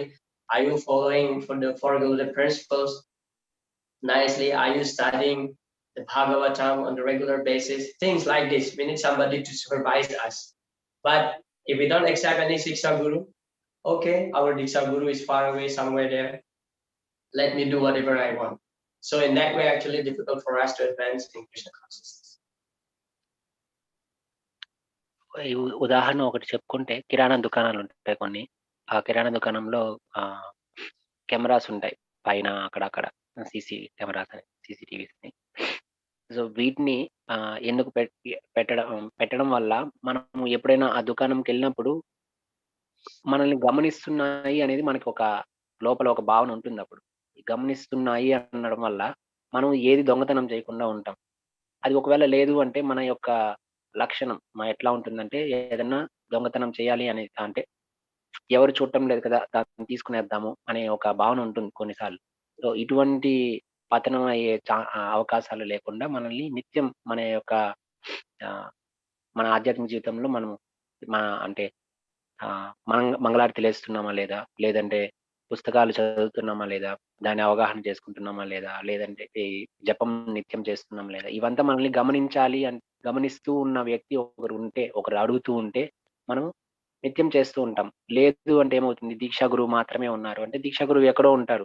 కాబట్టి మనము ఎవరు అడగటం లేదు కదా అనేసి మనము పతనమయ్యే అవకాశాలు చాలా ఎక్కువ. కాబట్టి మనకు తప్పకుండా శిక్షా గురువు ఎవరైతే గమనిస్తున్నారో అటువంటి శిక్షా గురువు అనేది ఒకరు ఉండాలి. Yeah. So Srila Prabhupada mentioned here that for spiritual achievement, the easiest path is to take shelter of bona fide spiritual master and to serve him with heart and soul. That is the secret of success, as stated by Srila Vishwanath Chakravarti Thakur in his 8 stanzas of prayer to the spiritual master Yasya Prasada Bhagavad Prasada. By serving or receiving the grace of the spiritual master, one receives the grace of the Supreme Lord. A sincere disciple, simply by serving a bona fide spiritual master, can achieve all the mercy of the Lord and the spiritual master simultaneously. So this is the secret. Well, it's an open secret now. No longer secret. Yeah, the secret of the easiest path to advance in Krishna consciousness is to accept a spiritual master. To accept, I meant to say, to accept a living guru. Okay? Very essential. A living guru who we can talk with direct. ఇది ఆధ్యాత్మిక జీవితంలో అత్యంత రహస్యమైనది చెప్పబడింది. కానీ ఇది ఇప్పుడు మనకి రహస్యమేం కాదు. ఏంటంటే తప్పకుండా ఆధ్యాత్మిక గురువుని మన యొక్క జీవితంలోకి తీసుకోవాలి. ఆధ్యాత్మిక గురువు ఎప్పుడైతే ఉంటారో అది ఎటువంటి ఆధ్యాత్మిక గురువు మనకి బ్రతికి ఉండాలి. మన ప్రత్యక్షంగా కనిపిస్తుండాలి గురువు. అటువంటి ఆధ్యాత్మిక గురువుని స్వీకరించడం అనేది చాలా ముఖ్యమైనది. Yeah, it is essential. This word living guru is very important here. Yeah, because at the time of Diksha, there should be a mutual relationship, mutual acceptance between the guru and the disciples candidates. Therefore, we need to accept living Diksha. ఇక్కడ చెప్పడం జరిగింది. ఇది చాలా అవసరం. ఏంటే ప్రత్యక్షంగా ఉన్న గురువు దగ్గర దీక్ష తీసుకోవడం అనేది చాలా అవసరం అనేది చెప్పడం జరిగింది. ప్రత్యక్షంగా ఉన్న గురువు, ఎందుకు ప్రత్యక్షంగా ఉన్న గురువు దగ్గర తీసుకోవాలి అంటే, మనం ఏదైతే చెప్తున్నాం, నేను మిమ్మల్ని స్వీకరిస్తున్నాను, నన్ను మీరు స్వీకరించండి అని అన్నప్పుడు దీక్షా గురువు కూడా చెప్తారు, ఓకే నేను స్వీకరిస్తాను అనేసి ఇద్దరి మధ్య ప్రతిస్పందన అనేది జరుగుతుంది. ఈ సంబంధం అనేది ఏర్పడుతుంది. ఇద్దరు ఒకరికొకరు ఓకే అని చెప్పుకుంటారు. సో ఈ విధంగా మనకి ప్రత్యక్షంగా కనిపిస్తున్న గురువు దగ్గర దీక్ష తీసుకోవడం అనేది చాలా అవసరం.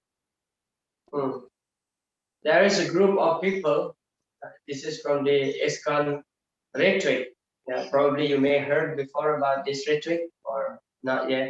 I would like to touch this point a little bit. Retreat devotees. మీరు కొంతమంది వినుండకపోవచ్చు. రిత్విక్ సంప్రదాయం అనేది కూడా ఒకటి ఉంది. So their philosophy is that there's no bona fide spiritual master in ISKCON after Srila Prabhupada left. In other words, they are saying that the present ISKCON gurus are not at all bona fide. Only Srila Prabhupada is the last guru in this line. ఈ రిత్విక్ సంప్రదాయం వాళ్ళు ఏమంటూ ఉంటారంటే, శ్రీల ప్రభుపాద్ ఎప్పుడైతే ISKCON ఈ భౌతిక దేహం ఎప్పుడైతే వదిలి ఆధ్యాత్మిక లోకంకి వెళ్ళిపోయారో, ప్రభుపాద్ ఎవరు ఇక్కడ గుర్తించబడిన, ప్రభుపాద్ తర్వాత ఎవరు గుర్తించబడిన ఆధ్యాత్మిక గురువు లేరు, కాబట్టి ప్రభుపాదే ఆధ్యాత్మిక గురువుగా ఉండాలి అనేసి అందరికి దీక్షనివ్వాలి అన్నట్టు వాళ్ళు చెప్తూ ఉంటారు. So they are saying that, in other words, actually they are blaspheming Srila Prabhupada. Indirectly, they are concluding that Srila Prabhupada is actually unable to produce bona fide disciples who can act as a spiritual master in the future. వాళ్ళు ప్రత్యక్షంగా నేరుగా వాళ్ళు దూషణ చేస్తున్నారు ప్రభుపాద్ని. ఏమని? ప్రభుపాద్ ఇక్కడికి వచ్చిన ఈ లోకం భౌతిక లోకం వచ్చినప్పుడు ప్రచారం చేసినప్పుడు ఎవరిని కూడా ఇంకొక ఆధ్యాత్మిక గురువుని తయారు చేయలేదు అనేసి దూషణ చేస్తున్నారు. సో ఈ విధంగా తప్పు. So their initiation system is that the temple manager or whoever in charge of particular temple in retreat, so they give the initiation on behalf of Srila Prabhupada. So those devotees who take initiation in retreat, in ISKCON retreat, they are claiming to be the direct disciple of Srila Prabhupada. వాళ్ళ యొక్క దీక్షా పద్ధతి ఎలా ఉంటుంది అంటే, ఏదైతే గుడి ఉందో ఆ గుడి యొక్క ఇన్ఛార్జ్ ప్రధాన వ్యక్తి ఎవరైతే ఉన్నారో అతను ప్రభుపాద్ తరపున ఆ భక్తుడికి దీక్షను ఇవ్వడం జరుగుతుంది. వాళ్ళు ఆ దీక్ష తీసుకున్న భక్తుడు ఏం చెప్పుకుంటాడంటే నేను నేరుగా ప్రభుపాద్ యొక్క శిష్యుని అని చెప్పుకుంటారు. ఇప్పటికి కూడా ప్రభుపాద్ లేని సమయంలో కూడా ఇప్పుడు కూడా ఈ దీక్ష తీసుకుని ఏమంటారు, నేను ప్రభుపాద్ యొక్క శిష్యుని అనేసి చెప్పుకుంటారు. But as I mentioned just few minutes ago, that in Diksha procedure, in the process of Diksha, so there should be a mutual acceptance between the both sides, the disciples candidate and the spiritual master's candidate. So in the rhetoric system, so we don't know whether Srila Prabhupada would love to have this devotee as his Diksha disciples. We don't know. That's simply the speculation of those people in the ritual. ప్రభు ఇంతకుముందు చెప్పినట్టు దీక్ష తీసుకునే సమయంలో గురువుకి శిష్యుడికి ఇద్దరి మధ్య సంబంధం ఏర్పడాలి. అంటే గురువు స్వీకరించాలి, శిష్యుడు కూడా ఆశ్రయం తీసుకోవాలి. ఇటువంటి సంబంధం ఏర్పడాలి. గురువు కూడా స్వీకరించడం అనేది జరగాలి. కానీ ఇక్కడ ఏమవుతుంది, రిత్విక్ సంప్రదాయంలో ప్రభుపాద్ స్వీకరించారో లేదో తెలియదు. నేరుగా ఈ శిష్యుడే అనుకునేస్తాడు ప్రభుపాద్ నన్ను స్వీకరించాడు అనేసి. సో ఇటువంటి సంబంధము ఏమవుతుందంటే మానసిక కల్పన లాంటిది. మానసిక కల్పనతో వాళ్ళు నేరుగా నన్ను ప్రభుపాద్ స్వీకరించేశారు అనేసి అనుకుంటూ ఉంటారు. So there is a conversation between Srila Prabhupada and His Holiness Ramakrishna Maharaj, and at that time Harishwari Prabhu was present there. So Ramakrishna Maharaj was asking Srila Prabhupada, so Srila Prabhupada, after your departure, so how this movement will be expanded? ఒకసారి తమల కృష్ణ గోస్వామి వీళ్ళు హరీశ్వరి ప్రభు వీళ్ళంతా ఉన్నారు ప్రభుపాద్తో. అప్పుడు తమల కృష్ణ గోస్వామి అడుగుతున్నారు, మీరు ఈ భౌతిక లోకం నుంచి వెళ్ళిపోయినాక ఆధ్యాత్మిక లోకానికి వెళ్ళినాక ఇక్కడ ఈ సంస్థ అనేది ఏ విధంగా అభివృద్ధి చెందుతుంది? Yeah, that conversation, I think it is on the February 1977. Same year Srila Prabhupada left, but it was still on February, the beginning of the year 77. So that was in Mayapur. There is that archive I read once. So it was in Mayapur in February 1977. So Srila Prabhupada's answers to that question that asked by Tamal Krishna Maharaj, Srila Prabhupada said, you go on preaching and initiate thousands and millions of disciples. 1977వ సంవత్సరంలో ప్రభుపాద్ వెళ్ళిపోయిన సంవత్సరంలోనే ఫిబ్రవరి నెలలో ఇది ఏదైతే ఇప్పుడు మనం అయితే చెప్పుకుంటున్నాం తమల కృష్ణస్వామి హరీశ్వరి ప్రభు వీళ్ళందరూ కలిసి ప్రభుపాద్ మాట్లాడుకుంటున్న సందర్భము ఫిబ్రవరి నెలలో జరిగింది. అప్పుడు తమల కృష్ణ గోస్వామి అడిగినప్పుడు శ్రీల ప్రభుపాద్ చెప్పారు ఈ ప్రశ్నకి, ఎలా అభివృద్ధి చెందుతుంది అనే ప్రశ్నకి, నువ్వు వెళ్ళి అందరికీ ప్రచారం చేయి, అందరికి ప్రచారం చేసి అందరికీ దీక్షనివ్వు, అందరికి దీక్షనిచ్చి వేల సంఖ్యలో లక్షల సంఖ్యలో నువ్వు అందరికి దీక్షనిచ్చి ప్రచారం చెయ్యి అని అన్నారు. And then Tamal Krishna Maharaj, so these devotees that we initiate, they will become your disciples? He asked like that. And Srila Prabhupada said, and then he repeated again, these devotees whom we initiate, they will become your disciples? And Srila Prabhupada said, no. They will be my grand disciples. That means that person that you initiate, that devotees will become your disciple. It's not my disciple, but they will be my grand disciple. That's Srila Prabhupada's clear statement. అప్పుడు తమల కృష్ణ గోస్వామి ప్రభుపాద్ ఎప్పుడైతే ఆ విధంగా చెప్పినప్పుడు తమల కృష్ణ గోస్వామి తిరిగి అడుగుతారు, అప్పుడు వీళ్ళు ఎవరైతే మేము దీక్షనిచ్చామో అప్పుడు వాళ్ళు మీ శిష్యులు అవుతారా అని అడిగినప్పుడు ప్రభుపాద్ ఏమన్నావు అని అడిగినప్పుడు మళ్ళీ తమల కృష్ణ గోస్వామి చెప్తారు, మాకు శిష్యులు అవుతారా లేదంటే మీకు శిష్యులు అవుతారా అని అడిగినప్పుడు లేదు వాళ్ళందరూ తప్పకుండా మీరు దీక్ష ఇచ్చారు కాబట్టి వాళ్ళు మీకు శిష్యులు అవుతారు, నాకు వాళ్ళు ఏ విధంగా అవుతారంటే నా శిష్యుల యొక్క శిష్యులు అవుతారు, కాబట్టి ఆ విధంగా నాకు గ్రాండ్ డిసైపుల్స్ అవుతారు, అంటే శిష్యుల యొక్క శిష్యులు అవుతారు, అంతేగాని నేరుగా నాకు శిష్యులు అవ్వరు, కాబట్టి మీరు దీక్షనిచ్చినప్పుడు మీకే శిష్యులు అవుతారు అనేసి ప్రభుపాద చెప్పారు. Yeah. So I'm raising this point is just to make everybody clear that actually we are we should respect also the devotees from ISKCON retreat. Anyway, they are worshipping the same Radha and Krishna. They are worshipping Srila Prabhupada. But in one sense, actually, they are criticizing and offending our own ISKCON devotees, especially our ISKCON gurus. So therefore, their association should be at all avoided. But we respect them from distance. ఈ రిత్విక్ సంప్రదాయం follow అయ్యే వాళ్ళు, ఆచరించే వాళ్ళు మనలాగే రాధాకృష్ణుల్నే పూజిస్తుంటారు, శ్రీల ప్రభుపాద్నే పూజిస్తూ ఉంటారు. కానీ మనం అటువంటి వాళ్ళకి మనము గౌరవిస్తాము. కానీ వాళ్ళ యొక్క సూచనల్ని, వాళ్ళ యొక్క ఆలోచనల్ని మనం ఏది ఆచరించము, వాళ్ళని తీసుకోము.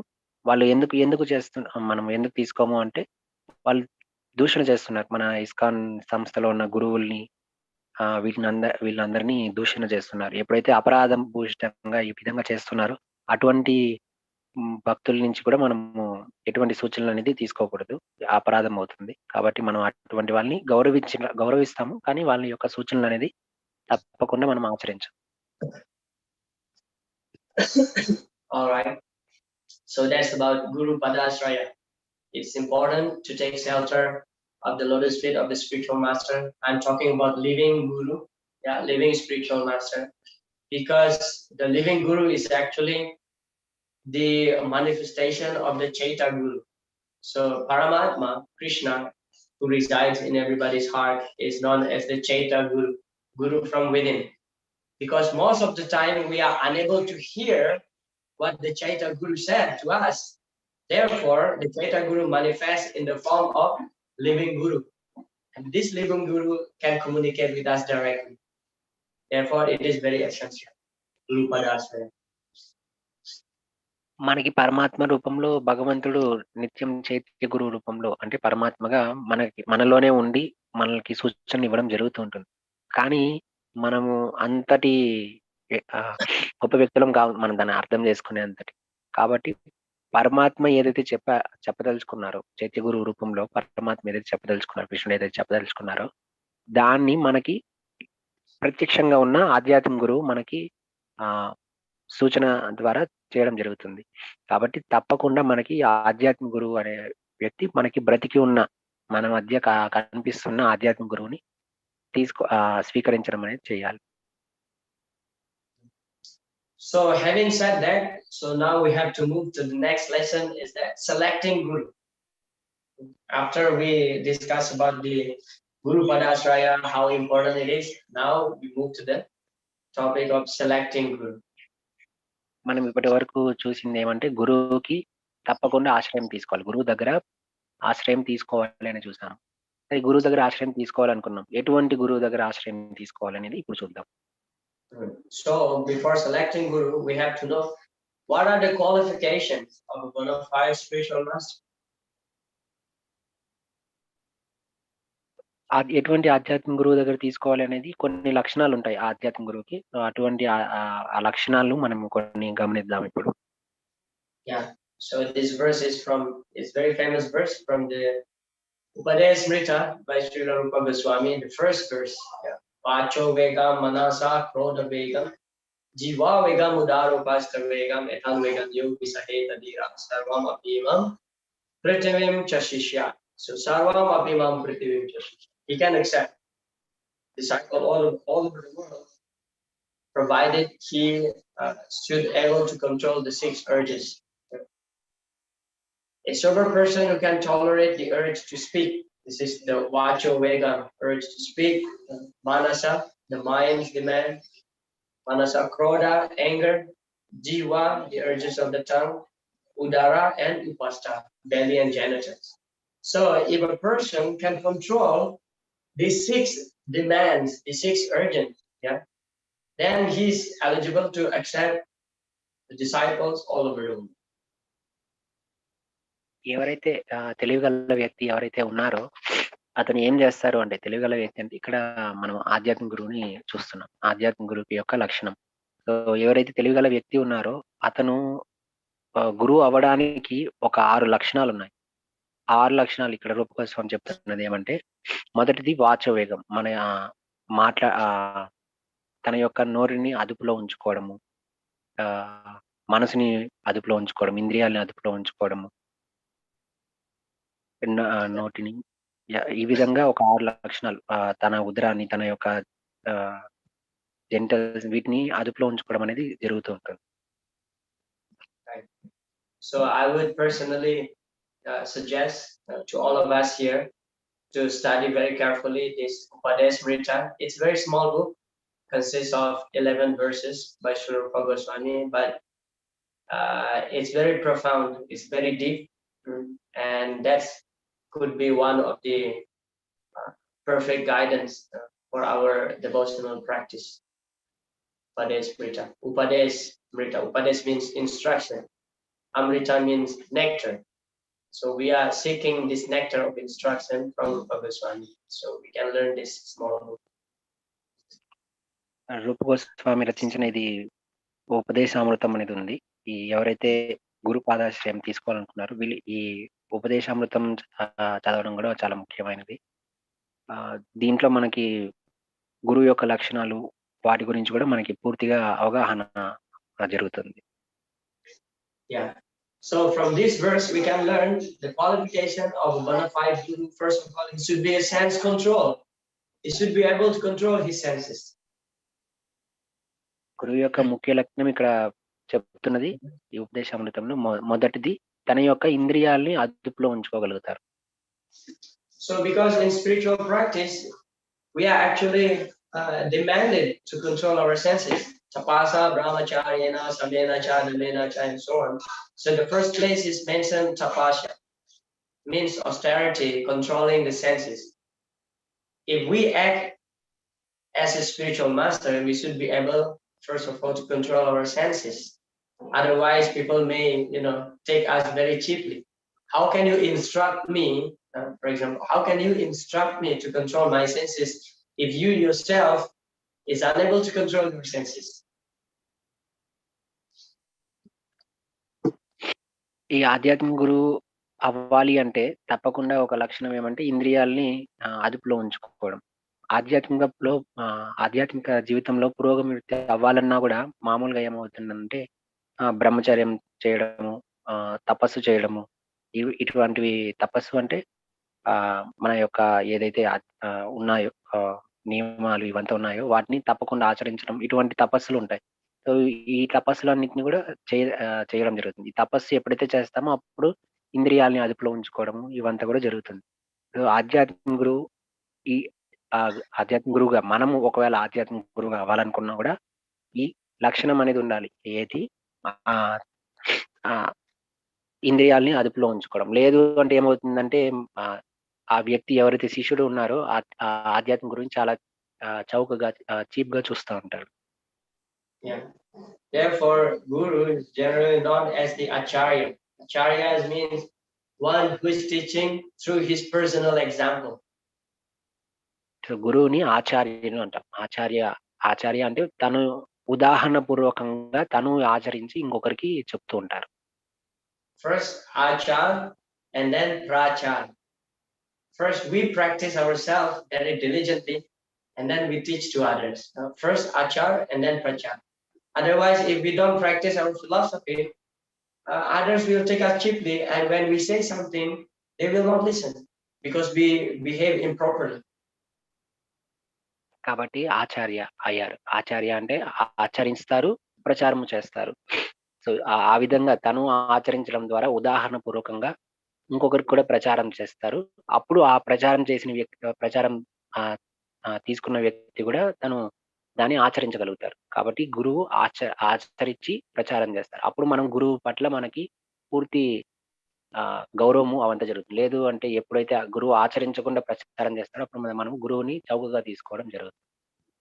Yeah. Sri Krishna also mentioned in the Bhagavad Gita, Yadyada Charati Shrestha Statadve Tarujana said pramanam kurute lokasadhanva. So whatever great man perform, yajana charati shrestha tata devetaro jana, the common people will follow. So Srila Prabhupada, one time he explained that it's impossible to stop the general people from smoking and drinking alcohol if our own government doing it, because they follow. That is the tendency, just like the children would follow what the parents do. That's a normal thing. How the parents talk will be imitated by the children. How the parents behave will be imitated by the children. That's natural. యత్ ఆచరతి శ్రేష్ఠ. ఎవరైతే గొప్ప వ్యక్తులు ఉన్నారో వాళ్ళు ఏదైతే ఆచరిస్తున్నారో సాధారణ జనం కూడా దాన్ని ఆచరించడం అనేది జరుగుతూ ఉంటుంది. ప్రభుపాద కూడా ఒకసారి చెప్తున్నారు, ఇది మందుపానము, ధూమపానము వీటిని నిషేధించాలి, నిషేధం చేయాలి అనేసి ప్రయత్నం చేస్తూ ఉంటారు.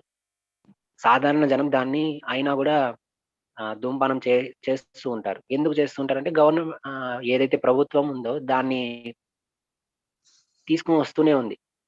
వాళ్ళు నిషేధం చేయాలి అనుకుంటున్నా నిషేధం చేయలేరు. ఎందుకంటే ప్రభుత్వం దాన్ని నిర్వహిస్తోంది. ప్రభుత్వం నిర్వహిస్తున్నప్పుడు దాన్ని తప్పకుండా సాధారణ జనాలు కూడా నిషేధించలేరు. అదే విధంగా ఎప్పుడైతే తల్లిదండ్రులు ఏదైతే ఆచరిస్తున్నారో పిల్లలు కూడా దాన్నే ఆచరిస్తారు. ఎందుకంటే తల్లిదండ్రులను చూస్తూ ఉంటారు, వాళ్ళు తల్లిదండ్రులు గమనిస్తూ ఉంటారు. సో తల్లిదండ్రులు ఏదైతే ఆచరిస్తారో అదే పిల్లలు కూడా ఆచరించడం జరుగుతూ ఉంటుంది. One time Srila Prabhupada was traveling with his assistant Srutakirti Prabhu in the aeroplane. ఒకసారి ప్రభుపాద్ శృతకీర్తి ప్రభు తన యొక్క సహాయకునితో పాటు ప్లేన్ లో వెళ్తున్నప్పుడు జరిగిన సంభాషణ. So when the air hostess came, with a trolley and serving some food and beverages, so Srila Prabhupada looked upon it and then saw that this lady, the air hostess, was serving some drinks, and Srila Prabhupada was asking to his assistant Srutakirti Prabhu, asking, what is that? And Srutakirti Prabhu asked this lady, and this lady said, oh, it's just a 7-Up. And Prabhupada said, what, 7-Up? Okay, can I try? Srila Prabhupada. విమానంలో పోయినప్పుడు ఏమవుతుందంటే అక్కడ ఆతిథ్యం ఇచ్చే వ్యక్తులు కూడా ఉంటారు.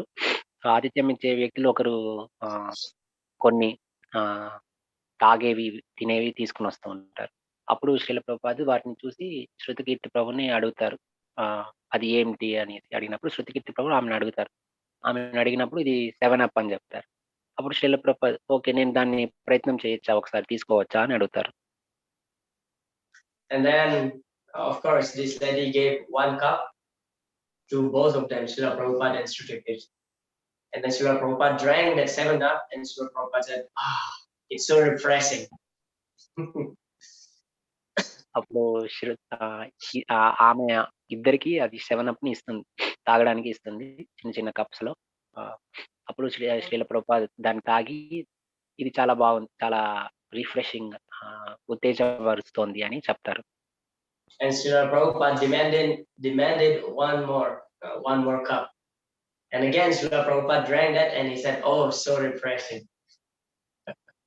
అప్పుడు శ్రీల ప్రభుపాద్ నాకు ఇంకొక కప్పు కూడా ఇవ్వండి అని అడిగినప్పుడు ఆమె ఇస్తుంది. అది మళ్ళీ తాగి మళ్ళీ కూడా చాలా ఇది ఉత్తేజపరుస్తోంది అని అంటారు. So after landing from the aeroplane, so the next day in the morning, Srila Prabhupada, as usual, he has a morning walk. And then across the street, he saw there is one shop, and then in that shop there is also a 7-Up. And Srila Prabhupada asked Srutakirti, what is that? Is there 7-Up? Srutakirti Prabhu said, yes, Srila Prabhupada. Can you get me 1 can? Srutakirti Prabhu said, of course. And then he got 1 can for Srila Prabhupada. తర్వాత విమానం దిగేసిన తర్వాత రోజు ఉదయం పూట morning walk వెళ్తారు. వెళ్ళినప్పుడు అప్పుడు బయట ఒక దుకాణం కనిపిస్తుంది. అక్కడ కూడా బోర్డు లో రాసి ఉంటుంది అది అప్పుడు ప్రభుపాద్ దాన్ని చూసి ఏంటది అని అడిగినప్పుడు శృతకీర్తి ప్రభు చెప్తారు 7-Up అది అని అంటారు. ఓకే, నాకు అది తీసుకుని వస్తావా క్యాన్ తీసుకుని వస్తావని అడుగుతారు.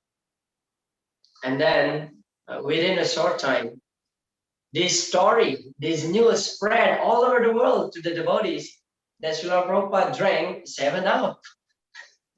Srila Prabhupada drank a soft drink. వెంటనే అప్పుడు శృతికీర్తి ప్రభు కూడా దాన్ని తీసుకుని రావడం జరుగుతుంది. ఈ విషయము ఏదైతే శ్రీల ప్రభుపాద ఇలా పానీయాలు తాగినారు అని తెలిసిందో ఈ వార్త మొత్తం ప్రపంచం మొత్తం వెళ్ళిపోతుంది. శ్రీల ప్రభుపాద కూడా పానీయాలు తాగుతున్నారు అనేది తెలిసిపోతుంది. And then the devotees, the brahmacharis, started to buy Sprite, 7-Up, Coca-Cola, Fanta, all this kind of soft drink, bring to the temple and they enjoy this stuff. వెంటనే ప్రపంచం మొత్తం భక్తులందరికీ తెలిసిపోతుంది ఇట్లా ప్రభుపాద కూడా ఈ పానీయాలు తాగుతున్నారని తెలిసినప్పుడు వెంటనే వాళ్ళందరూ ఈ 7-Up, స్ప్రైట్, ఫ్యాంటా, కోకాకోలా ఇవంతా కూడా తీసుకొని అందరూ తాగడం అనేది జరిగింది. And then Srila Prabhupada visited one of the temples, and then he saw in that temple on the stair, there are so many empty bottles and cans of 7-Up, Sprite, Coca-Cola, and Fanta. తర్వాత కొంతకాలం తర్వాత శ్రీల ప్రభుపాద ఒక గుడిని సందర్శించినప్పుడు అక్కడ గమనిస్తారు ఒక ఇది మెట్ల దగ్గర అంతా ఈ ఖాళీ అయిపోయిన ఈ పానీయాల క్యాన్స్ అంతా ఉన్నాయి. స్ప్రైట్, ఫ్యాంటా వీటివంతా అక్కడ ఉన్నాయి. And then immediately Srila Prabhupada called all these brahmacharis, sit together, all the brahmacharis sit together and chastise all the devotees that you should not drink this. వెంటనే ఆ రోజు శ్రీల ప్రభుపాద వెంటనే అక్కడ ఉన్న బ్రహ్మచారుల్ని వీళ్ళందరినీ అక్కడ గుళ్ళో ఉన్న వ్యక్తులందరినీ పిలిచి కూర్చోబెట్టి చాలా మందలిస్తారు. మీరు ఇటువంటివంతా తాగకూడదు, వీటిని అంతా తాగకూడదు అనేసి చాలా గట్టిగా మందలిస్తారు. And then the temple president said, well, Srila Prabhupada, you yourself drank it, so we thought that we also can drink this. అప్పుడు అక్కడ టెంపుల్ యొక్క యాజమాన్యంలో మొదటి వ్యక్తి అడుగుతారు, యాజమాన్యం అడుగుతుంది, ప్రభుపాద్ మీరు ఈ పానీయాలు తాగారు కదా, మీరు తాగినారంటే మేము కూడా తాగొచ్చు కదా అనేసి మేము తాగినాము అని అంటారు. And then Srila Prabhupada said, I took it because I had some digestion problem. And Srila Prabhupada took it only twice in this life. And since that day, Srila Prabhupada never touched 7-Up. Otherwise, his follower may imitate also. Srila Prabhupada chastised all the devotees, from now onward, kindly stop it. Don't buy this kind of drink. It's atyahara, unnecessary. So we can say from this incident, whatever a great man perform, the general people will follow. Therefore, first achar and then prachar. అప్పుడు ఆ యాజమాన్యం అడిగినప్పుడు ప్రభుపాద చెప్తారు, నేను ఎందుకు తీసుకున్నాను అంటే నా జీర్ణక్రియ అప్పుడు బాగలేదు కాబట్టి నేను అది తీసుకున్నాను. కానీ ఇక్కడ మనం గమనించవచ్చు ప్రభుపాద కేవలం 2 సార్లు మాత్రమే తీసుకోవడం జరిగింది. జీర్ణక్రియ బాగాలేదు కాబట్టి తీసుకోవడం జరిగింది. కాబట్టి ప్రభుపాద చెప్పారు, ఇది ఇటువంటివంతా ప్రచారం చేయకూడదు. మనం ఇక్కడ ఇంకోటి గమనించేది ఏమంటే గొప్ప వ్యక్తులు ఏదైతే ఆచరించారో దాన్ని వెంటనే సాధారణ జనం అందరూ ఆచరిస్తారు. ప్రభుపాద ఎప్పుడైతే తీసుకున్నారో వెంటనే భక్తులందరూ తీసుకోవడం జరిగింది. మనం ఇక్కడ ఉదాహరణము దానికోసం అనేది నేను చెప్పుకోవడం జరిగింది. కాబట్టి వెంటనే ఎప్పుడైతే ప్రభుపాద వెంటనే అప్పటి నుంచి ఇది ఆ 2 సార్లు తీసుకున్నారు, తర్వాత దీన్ని పూర్తిగా నిషేధించారు, తీసుకోకూడదు అని చెప్పారు. So from this verse, Vachovekam Manasakrodavekam verse from the Padesmrita, what we can learn, the first qualification of bona fide spiritual master is to be sense control. ఇక్కడ కేవలం జీర్ణక్రియ బాగలేదనేసి తీసుకున్నారు అంతే తప్ప దాన్ని అతిగా తీసుకోవడం అనేది జరగలేదు, కావాలనే అతిగా తాగడం అనేది జరగలేదు. కాబట్టి ఇది ఆధ్యాత్మిక గురు యొక్క లక్షణం, తన యొక్క ఇంద్రియాల్ని నియంత్రించుకోగలుగుతారు. And then this is another qualification, that vijnanatam sagurum eva abhigache samit pani srotriyam brahmanistam. Translation: to understand these things properly, one must humbly approach with firewood in hand a spiritual master who is learned in the Vedas and firmly devoted to the absolute truth. So we can find from this verse, there are two qualifications mentioned. First, the spiritual master should be learned in the Vedas. That means he should be philosophically well-versed, philosophically firm. Yeah, he should be learned. And second, he is firmly devoted to the Lord. ఇక్కడ మనము గమనించవచ్చు ఆధ్యాత్మిక గురువు యొక్క ఇంకొక లక్షణం ఏమంటే తను బాగా చదువుకున్న వ్యక్తి, అంటే ఆధ్యాత్మిక జ్ఞానాన్ని అవగాహన చేసుకున్న వ్యక్తి అయి ఉంటారు. తర్వాత రెండవ లక్షణం దీంట్లోనే చెప్పబడింది ఏమంటే భగవంతుని పట్ల పూర్తి విశ్వాసం కలిగి కూడా ఉంటాడు. In that verse also mentioned that Vijnanatam Sagurum Eva Abhigachat. A disciple should approach the spiritual master with firewood. It mentioned there. Yeah, with the firewood. So this firewood, Srila Viswanath Chakravarti Thakur explained, is actually our service attitude. We approach the spiritual master with service attitude. Vishwanath చక్రవర్తి ఠాకూర్ కూడా ఇది విషయం చెప్తున్నారు. ఇది ఏ విధంగా ఉంటుందంటే ఒక fire would అంటే లాంటి. Could you repeat again that one, Prabhu? This firewood refers to our service attitude to the spiritual master. So we approach the spiritual master with the firewood in hand. That means when we approach the spiritual master, we should have the desire to serve the spiritual master. Otherwise, if there is no desire to serve the spiritual master, there is no meaning of approaching the spiritual master. మనము ఆధ్యాత్మిక గురువుని దగ్గరికి వెళ్ళినప్పుడు ఏ విధంగా ఉండాలి అంటే సేవ చేసే దృక్పథంతో ఉండాలి.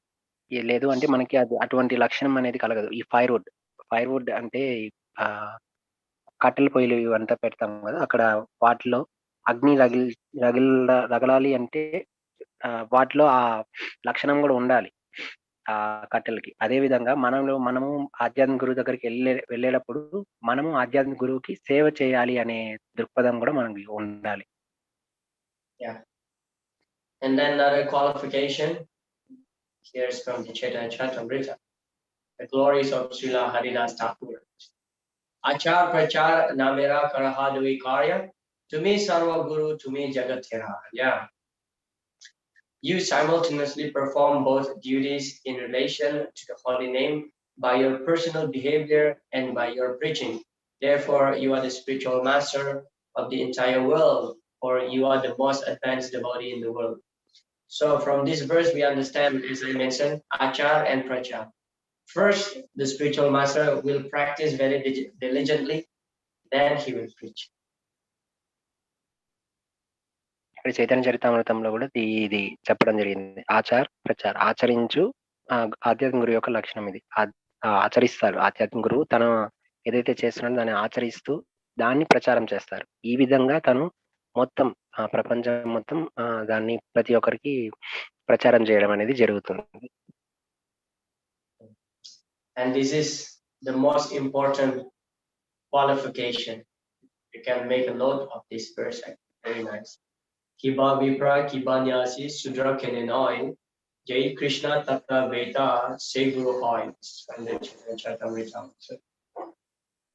That whether one is a brahmana, a sannyas, or a sudra, regardless of what he is, he can become spiritual master if he knows the science of Krishna.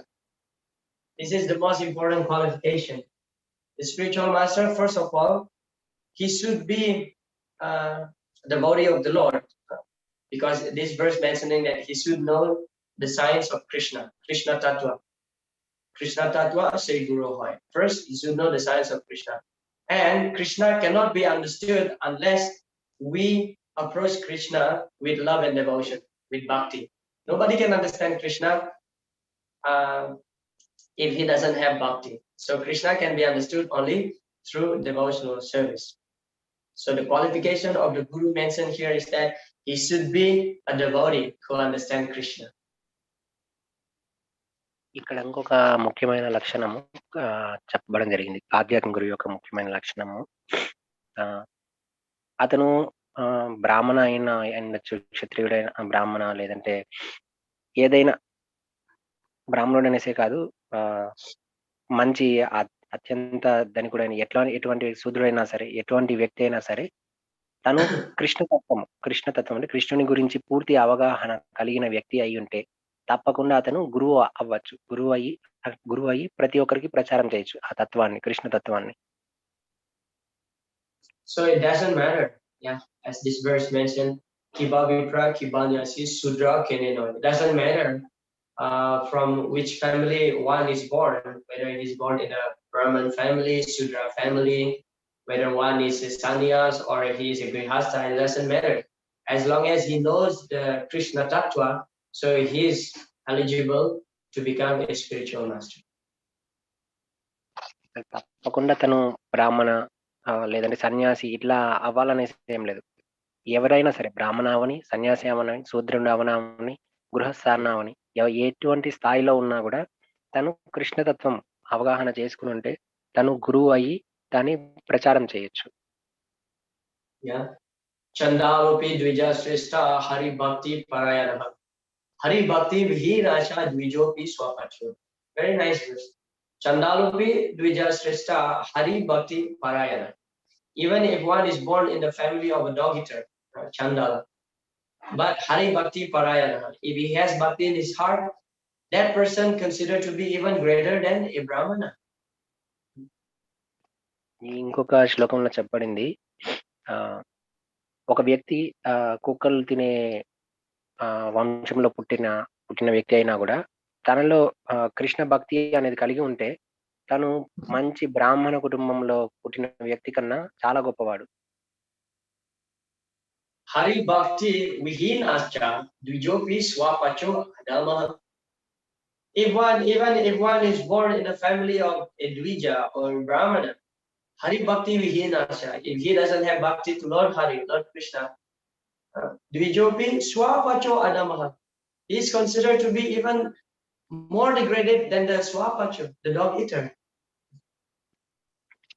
ఒకవేళ ఒక వ్యక్తి మంచి బ్రాహ్మణ కుటుంబంలో పుట్టినాడు, కానీ అతనికి ఇది లేదు, ఏంటి, కృష్ణ భక్తి అనేది లేదు. కృష్ణ భక్తి లేనప్పుడు ఏమవుతుంది అంటే అతను ఈ కుక్కలు తినే వంశంలో పుట్టిన వ్యక్తి కన్నా చాలా అధమమైన వ్యక్తి. So from whatever we had discussed in relation to the qualification of bona fide spiritual master, so we may take a conclusion that the spiritual master should be a devotee of Lord Krishna first of all. He should be connected to the Guru Parampara, should be sense control, and should be in knowledge of our philosophy. కాబట్టి ఇక్కడ మనం కొన్ని లక్షణాలు చూసాము, ఆధ్యాత్మిక గురువు లక్షణాలు. తనకు పూర్తి స్థాయి అవగాహన ఉంటుంది భక్తి పట్ల, తను ఆ ఇంద్రియాలని తను నిగ్రహించుకోగలుగుతాడు, తను ఏదైతే ఆచరిస్తారో దాన్ని ప్రచారం చేయడము, ఇటువంటి కొన్ని లక్షణాలు మనము గమనించినాము ఇప్పుడు. Here, interestingly, Srila Prabhupada mentioned, even without any qualifications, even without any qualification, one can become a spiritual master. How? Now the process is, Chaitanya Mahaprabhu says, Amara Agyaya, my order. That is the crucial point. One does not become spiritual master by his own whims. That is not spiritual master. He must be ordered by superior authority. Then he is spiritual master. Amara Agyaya. Just like in our case, our superior authority, our spiritual master, he ordered me that you just try to preach this gospel, whatever you have learned from me in English. So we have tried. That's all. Srila Prabhupada said, even if one is sometimes out of humility, sometimes out of humility, one may feel that, oh, I have no qualification to preach. So here, spiritual master that Srila Prabhupada referring, that's not necessary to become a Diksha Guru, but should be a preacher. Any preacher should be considered as spiritual master or Diksha Guru. So out of humility, sometimes devotees really feel that, oh, I have no qualification to preach. But as Srila Prabhupada mentioned here, even without qualification, if his superior authority asks him to preach, so along with that order, actually Krishna Sakti bina nahi tara pravartan. Krishna Sakti, the empowerment from Lord Krishna, flow along with that order. So sometimes we may doubt on ourselves that I have no qualification. But if your authority asks you, go there and preach, in that order, the empowerment go along with you. ఇక్కడ ఇంతవరకు మనం కొన్ని లక్షణాలు చూసాం గురువుకి.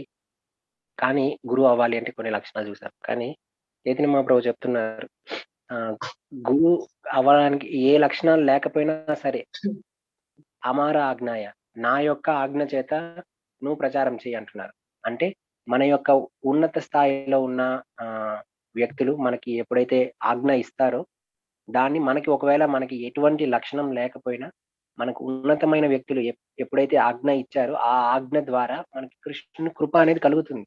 కృష్ణుని యొక్క కృప ఆ వ్యక్తుల ద్వారా, ఆ ఆజ్ఞ ద్వారా మనం ఎప్పుడైతే స్వీకరిస్తామో, మనకి ఒకవేళ లక్షణాలు లేకపోయినా కూడా మనము గురువు స్థాయిని తీసుకుని, అంటే ఇప్పుడు గురు స్థాయి అంటే ఇక్కడ దీక్షా గురువు రూపంలో కూడా ఉంటుంది.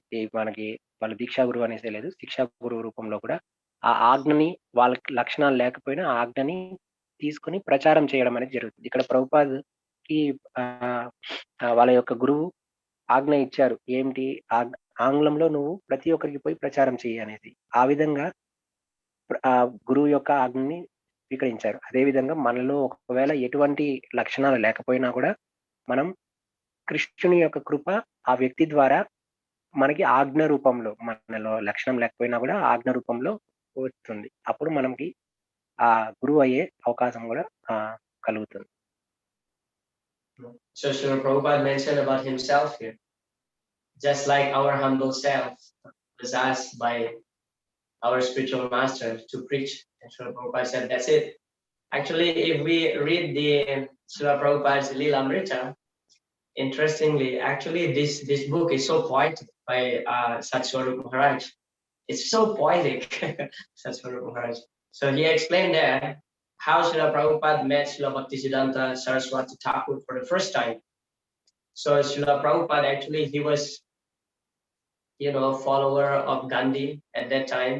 So he was not so convinced with any sadhus, because those days there are so many fake sadhus, fake babas and so on. So his friend asked Srila Prabhupada to meet Srila Bhaktisiddhanta Saraswati Thakur. Srila Prabhupada rejected.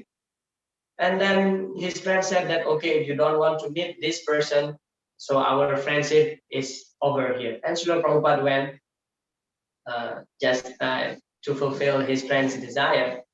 And when Srila Prabhupada met Srila Bhaktisiddhanta Saraswati Thakur for the first time, of course, as the norm of the culture, so a sannyas should be offered obeisances. So Srila Prabhupada offered his obeisances. Before saying anything, as soon as Srila Prabhupada got up from bowing down, Srila Bhaktisiddhanta Saraswati Thakur immediately told Srila Prabhupada, you are a very young and learned man. Why don't you preach the Krishna consciousness movement to the English-speaking world? That's the first thing that Srila Bhaktisiddhanta Saraswati Thakur mentioned to Srila Prabhupada. He's not asking, oh, how are you? Where are you from? What are you doing? No. But immediately he got the order, preach Krishna consciousness in English. Srila Prabhupada యొక్క లీలామృతం ఉంది, సత్స్వరూప దాస్ స్వామి రాసింది ఒక లీలామృతం, ప్రభుపాద యొక్క లీలామృతం ఉంది. ఇక్కడ ప్రభుపాద యొక్క లీలామృతంలో మనకి నేరుగా అన్ని మనల్ని మనకు చెప్తున్నట్టే ఉంటుంది. ఈ పుస్తకంలో మనం చూసినప్పుడు ప్రభుపాద మొదట తన యొక్క ఆధ్యాత్మిక గురు భక్తిసిద్ధాంత సరస్వతి ఠాకూర్ని ఏ విధంగా కలిశారు అనేది కూడా రచించడం జరిగింది. ఈ పుస్తకం ఆ యొక్క సన్నివేశం ఎలా జరిగింది అంటే, మామూలుగా ప్రభుపాద తను ఎప్పుడు చెప్పుకునే వాళ్ళు, అప్పుడు తన యవన స్థాయిలో ఉన్నప్పుడు, నేను గాంధీని ఫాలో అయ్యే వ్యక్తిని, గాంధీని అనుసరించే వ్యక్తిని అని చెప్పుకునేవాళ్ళు. కాబట్టి తను ఎప్పుడు ఏ సాధువులు వాళ్ళు ఎవరు వచ్చినా కూడా వాళ్ళకి గౌరవించే వ్యక్తి కాదు. మామూలుగా గాంధీని అనుసరించేవాళ్ళు. ఒకసారి ఏమవుతుందంటే తన స్నేహితుడు ఇలా ఒక ఆధ్యాత్మిక గురువు వచ్చారు. తన దగ్గరికెళ్ళి ఉపన్యాసాలు విందాంబురా అని పిలిచినప్పుడు ప్రభుపాద అంటారు, "నేను ఎవరిని అట్లా అనుసరించను.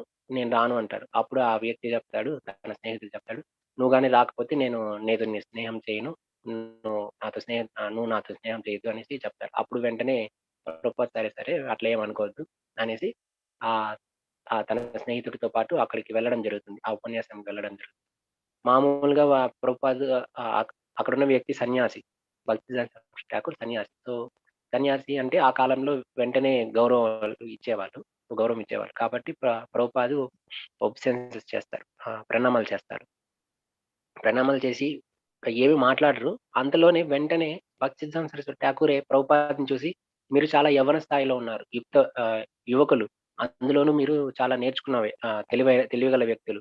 కాబట్టి మీరు వెంటనే ఎందుకు ఆంగ్లంలో అందరికీ ప్రచారం చేయకూడదు" అనేసి వెంటనే ఆజ్ఞనిస్తారు. So that's about the qualification of a bona fide spiritual master. Please always remember this. The first thing is that he should be a devotee of the Lord.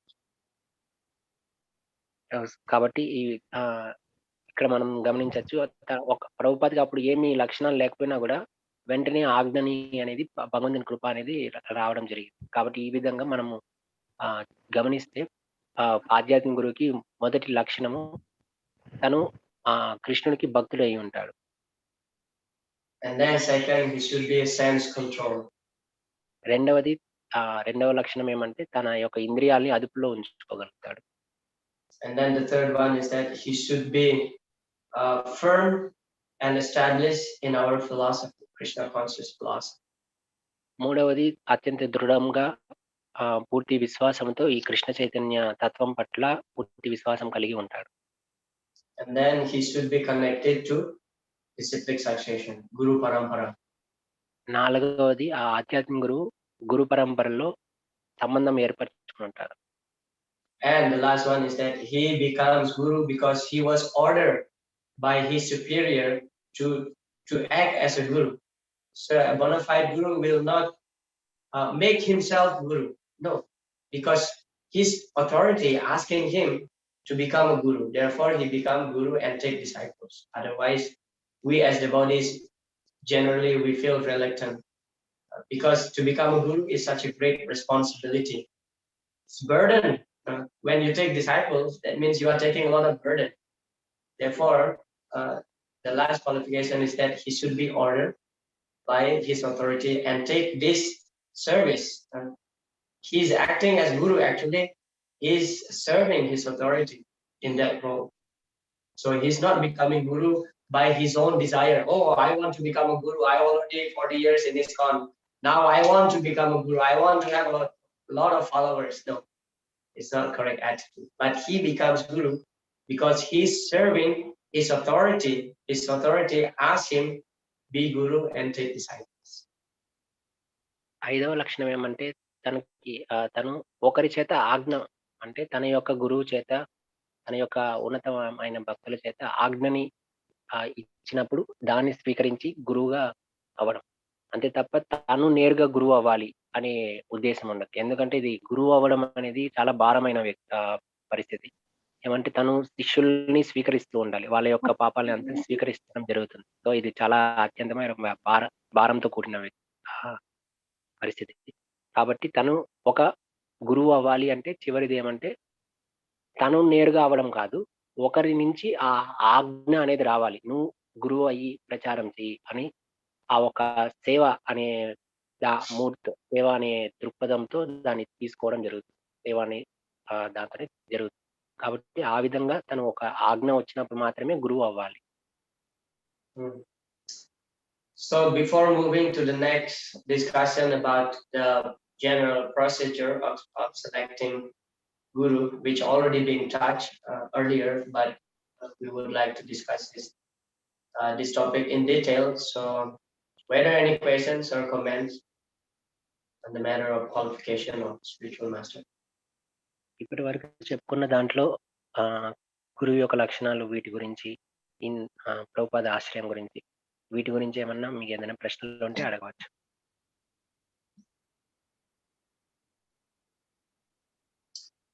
Okay, if there is no question, shall we take break for 15 minutes and we'll be back after 15 minutes? Prabhuji ఈ Okay. దీక్ష classes Prabhuji. Go ahead. Hare Krishna Prabhuji. Mataji, Chapandi, Hare Krishna. దీక్ష గురించి Prabhuji classes. Is it about Diksha? He's Mataji asked.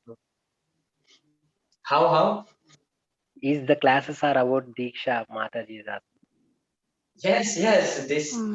This is not only about Diksha, it's about the whole concept of, accepting Guru, the qualification of Guru, and what are the qualification of being disciples also. We talk about Diksha also in this course. ఇది కేవలం దీక్ష గురించి అనేసే కాదు, గురువు గురించి, గురువు యొక్క లక్షణాలు, ఎటువంటి గురువుని తీసుకోవాలి, అటువంటి వాటి అన్ని అంశాల గురించి కూడా చర్చిస్తూ ఉంటామండి. Yesterday in the introduction I have gave a brief summary on what we will be discuss in this course. So there are different topics. At the end we will discuss about association, favorable association, cooperation among the devotees. And today we discuss about how to choose the spiritual master, what are the qualifications of bona fide spiritual master. Yesterday we talked about Guru Tattva. ఈ రోజు మనము గురువు లక్షణాలు వీటిని గురించి చూస్తున్నాం. ఎటువంటి గురువు తీసుకోవాలి, ఎటువంటి అంతా చూస్తున్నాము. తర్వాత రేపు మనం ఏం చూస్తామంటే ఎటువంటి భక్తులతో సాంగత్యం తీసుకోవాలి అనే అంశాలు కూడా మనం చూడడం జరుగుతుంది. నిన్న వచ్చి అంటే రకరకాల అంశాలు మనము చర్చించడం అనేది జరుగుతూ ఉంటుంది. కేవలం దీక్ష అనేది కాదు. Okay, we take break for 15 minutes and we'll be back after 15 minutes. Hare Krishna. Hare Krishna. మనం 15 నిమిషాల తర్వాత తిరిగి కలుద్దాం. ఎవరైనా టాయిలెట్ వీటికి వెళ్ళాలంటే వెళ్ళి రావచ్చు.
Hare Krishna, Krishna Krishna, Hare Rama, Rama Rama, Hare Hare. Jugala Kishora Prabhu, are you there? Yes, Prabhuji. Hare Krishna. Hare Krishna, Jugala Kishora Prabhu. Yes, Prabhu. I'm here.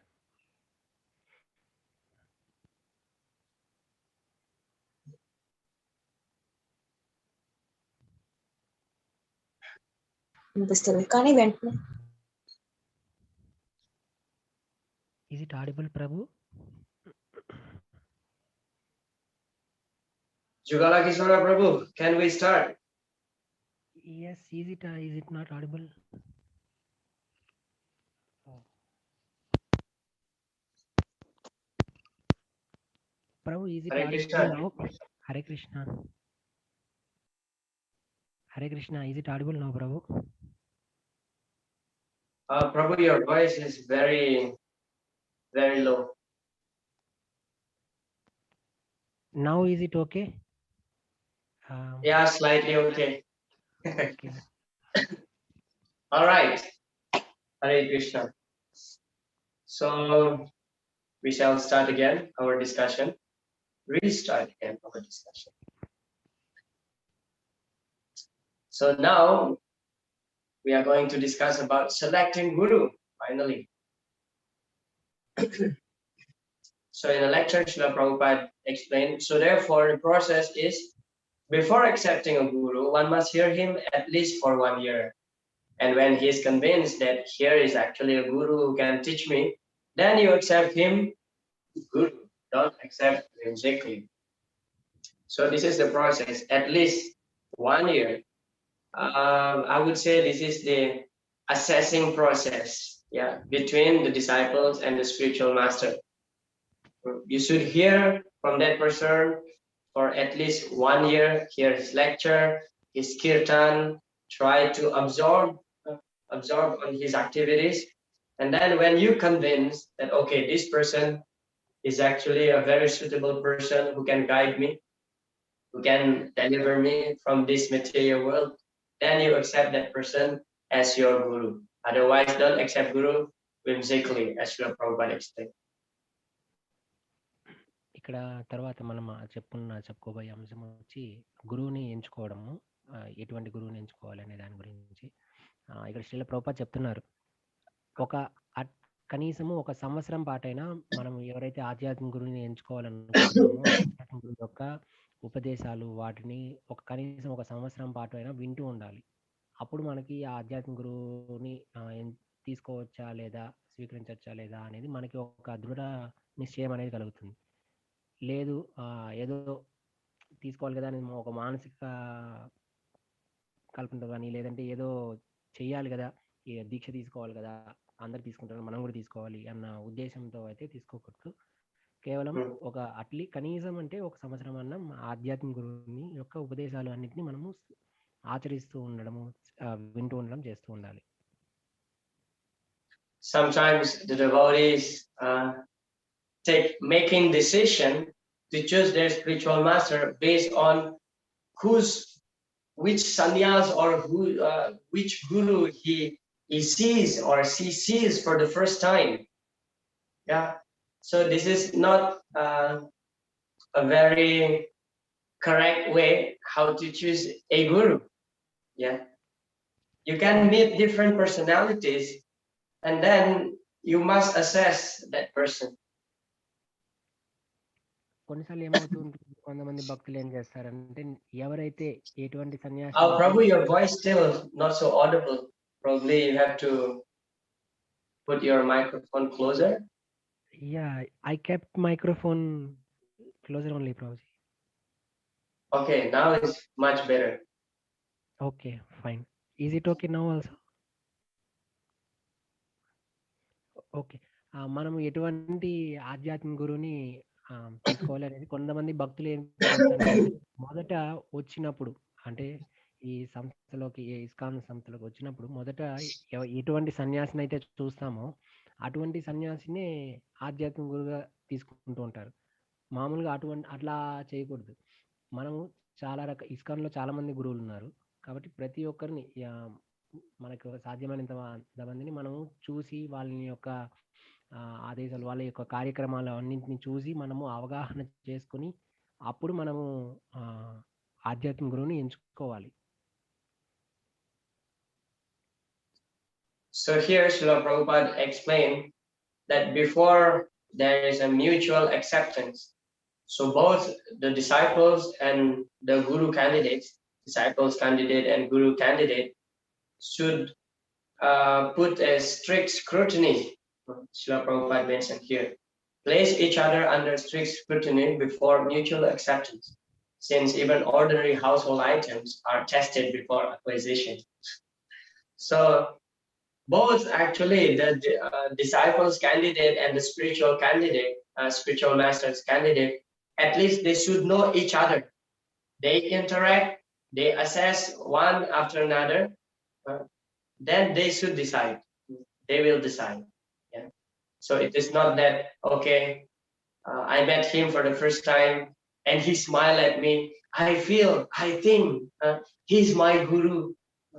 First, you should listen. If you convince on his teaching, then you decide that he is a bona fide spiritual master. He can guide me. మనం మామూలుగా కొన్ని దుకాణాలకు వెళ్ళినప్పుడు ఇంటి కోసం సరుకులు కొంటూ ఉంటాం. సరుకులు కొన్నప్పుడు ప్రతిదాన్ని క్షుణ్ణంగా పరిశీలిస్తాం. ఇది బాగుందా లేదా, అది బాగుందా లేదా, మొత్తం పరిశీలించే ఆ సరుకుల్ని తీసుకోవడం జరుగుతుంది. అదేవిధంగా గురువుని ఎంచుకునేటప్పుడు కూడా ఈ గురువు దగ్గర నుంచి నేను సూచనలు తీసుకోగలనా లేదా, ఆ గురువు ఇచ్చే సూచనలు నేను ఆచరించగలుగుతున్నానా లేదా, ఇవన్నింటిని కూడా మనము గురువుని ఎంచుకునేటప్పుడు మనం గమనించాలి. మనం అటువంటి పరిస్థితుల్ని మనం ఎంచుకొని అప్పుడే మనం గురువుని ఎంచుకోవాలి. ఈ గురువు, ఈ ఆధ్యాత్మిక గురువు చెప్పేది నేను స్వీకరించగలను అనే ఒక దృఢ సంకల్పం వచ్చిన తర్వాతనే మనము ఆధ్యాత్మిక గురువుని దగ్గర దీక్ష తీసుకోవడం అనేది చేయాలి. Yeah. And his teaching actually should be in line with your desire. Okay. His teaching should be in line with your desire. I meant to say, because we as devotees, we have different mood and ways to serve Lord Krishna. The desire that I'm mentioning is still on the barricade or in the within the service of the Lord. That's what I want to say. Because we as devotees, we have different ways how to serve Krishna and different moods how to serve Krishna. So his instruction should be fitting our desire, how we can serve Krishna better. ఇక్కడ ఏమంటే ఇక్కడ main ఎందుకు ముఖ్యంగా ఇలా చెప్పబడుతూ ఉందంటే, మన యొక్క కోరిక అనేది మనం ఎంచుకోబడే ఆధ్యాత్మిక గురువు యొక్క ఆదేశాల ప్రకారం ఉండాలి. అంటే ఇప్పుడు ప్రతి ఒక్క భక్తుడు భగవంతుని వాళ్ళ కోరికలతో, అంటే ఒక డిజైర్ కొంచెం వాళ్ళ యొక్క కోరికలతో ఉంటుంది. అంటే రకరకాలమైన కోరికలతో సేవ చేయడం అనేది ఉంటుంది. ఇప్పుడు ఆధ్యాత్మిక గురువు ఒక సూచన ఇచ్చారు, మనకి అటువంటి కోరిక లేదు అన్నప్పుడు మనం ఆధ్యాత్మిక గురువుకి సేవ చేయటం లేదు. కాబట్టి మనం సేవ చేయగలము, ఇటువంటి సేవలే మనం చేయగలము అనేసి మనకి ఒక కోరికలు ఉంటాయి. సో అటువంటి కోరికలకి దగ్గరగా So we can see also in our movement, ISKCON movement, that there are so many gurus, right? And different gurus, they have their own mood of serving Krishna. Some gurus emphasizing so much on Harinam Sankirtan and Padayatra. Some gurus emphasizing so much on book distribution. Some gurus emphasizing so much on Vedic culture. Some gurus emphasizing so much on Varnashram, cow protection and agriculture. And some gurus emphasizing so much on sadhana, your practice. So different gurus, we see that there are different moods in their personalities, because each individuality is actually a unique individuality. But ultimately, all these activities are actually pleasing to Srila Prabhupada and Krishna. That's the main center. That's the main point. Therefore, for example, if you have the mood more into, farming and agriculture, so you should choose that guru who can guide you in that field. If you feel yourself that you can please Krishna by distributing books and doing the Harinam Sankirtan, so you choose a spiritual master who is eager in that field. Therefore, they can guide you properly. ఇక్కడ ఏమంటే ఆధ్యాత్మిక గురువు రకరకాలమైన చాలా గురువులు ఉన్నారు. So ఒక్కొక్క గురువు ఒక్కొక్క ముఖ్యమైన ఉద్దేశాలు ఇస్తూ ఉంటారు. ఒకరేమంటే సాధన ముఖ్యంగా చెప్తుంటారు. ఇంకొకరు కౌ ప్రొటెక్షన్ గురించి, అంటే గోవుల్ని సంరక్షించడం గురించి చెప్తుంటారు. ఇంకొంతమంది వచ్చి కీర్తన గురించి చెప్తుంటారు. సో కొంతమంది పుస్తక వితరణ గురించి చెప్తుంటారు. ఈ విధంగా రకరకాలుగా చెప్తున్న ఆధ్యాత్మిక గురువులు మనం చూస్తుంటాం. కాబట్టి మనకి ఎటువంటి దగ్గరగా మనకి ఒకవేళ కౌ ప్రొటెక్షన్ ఇటువంటివి, గోవుల సంరక్షణ లేదంటే వ్యవసాయం ఇటువంటివి నచ్చినాయి, బాగా ఇష్టం అన్నప్పుడు అటువంటి ఆధ్యాత్మిక గురువుని ఎంచుకోవడం అనేది చేయడం వల్ల మనకి మన భక్తి అనేది కూడా ముందుకు సాగుతుంది. ఎందుకంటే ప్రతి ఒక్కరు ఏది చెప్తున్నా కూడా అన్ని మెయిన్ ముఖ్యమైన స్థాయి ఏది అంటే కృష్ణుని భక్తి గురించే చెప్తున్నాయి. కాబట్టి మనం ఎటువంటి ఏ మార్గంలో వెళ్తాము అనేది చూసుకోవాలి, అటువంటి గురువునే ఎంచుకోవాలి.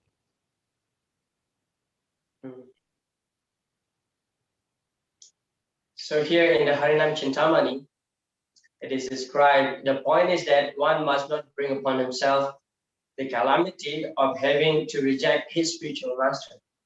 If one is prudent, he can avoid such a situation. So therefore, it is very important, at least for 1 year, you should assess the spiritual master before deciding that you want to be his disciple.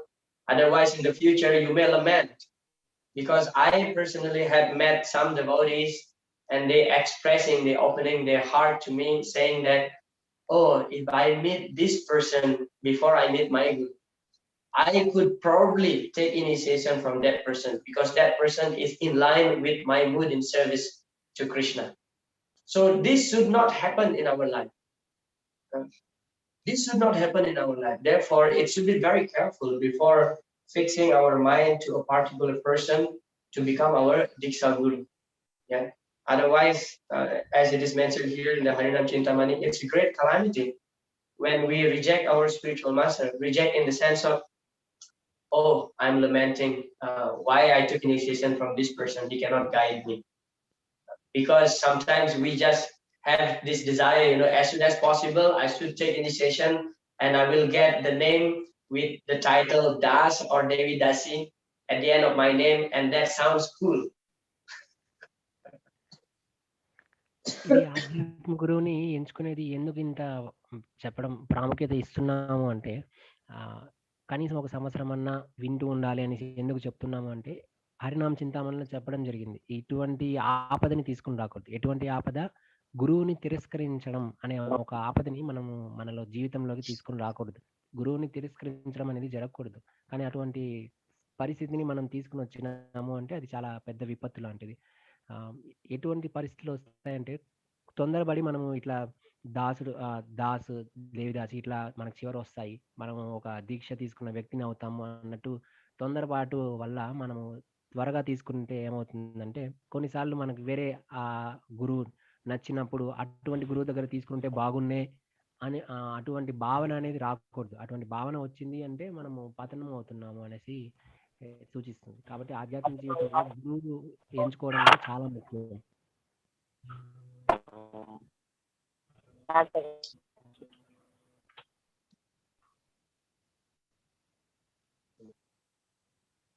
Okay, so that regarding the selecting guru, the general procedure is like that.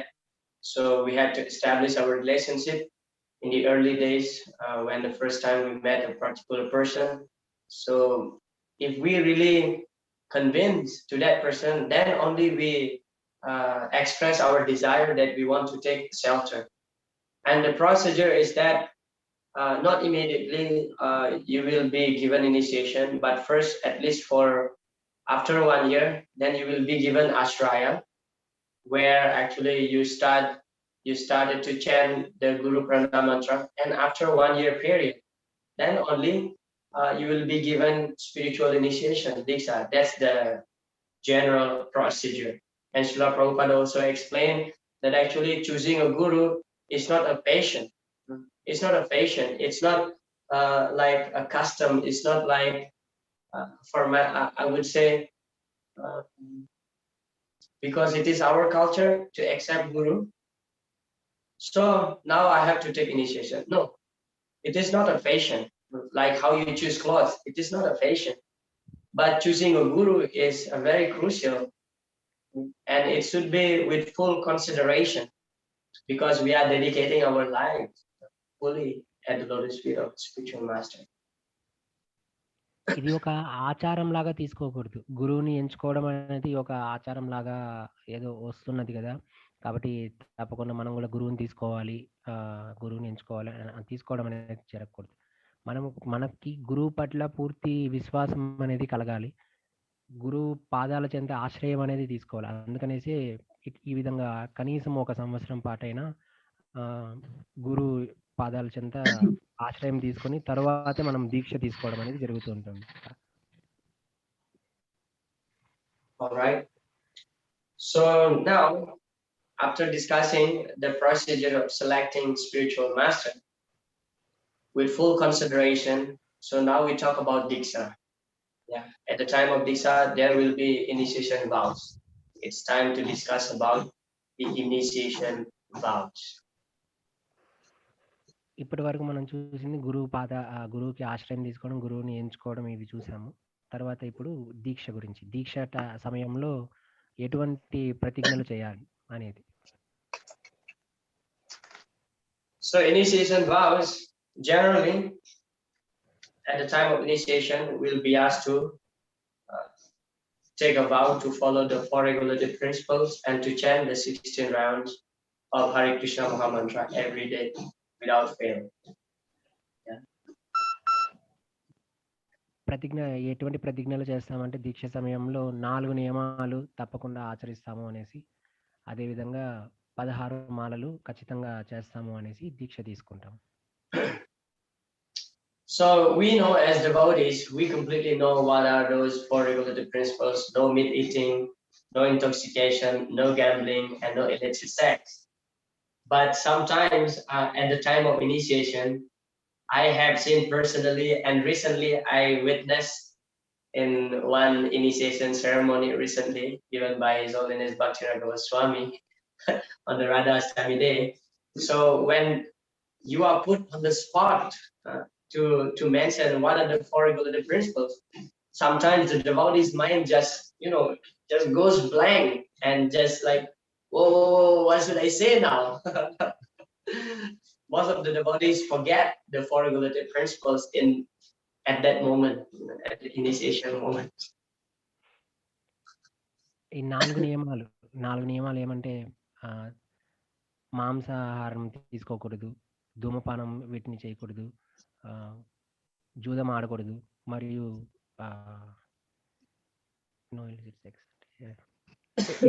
ఇతరులతో లైంగిక సంబంధాలు పెట్టుకోకూడదు.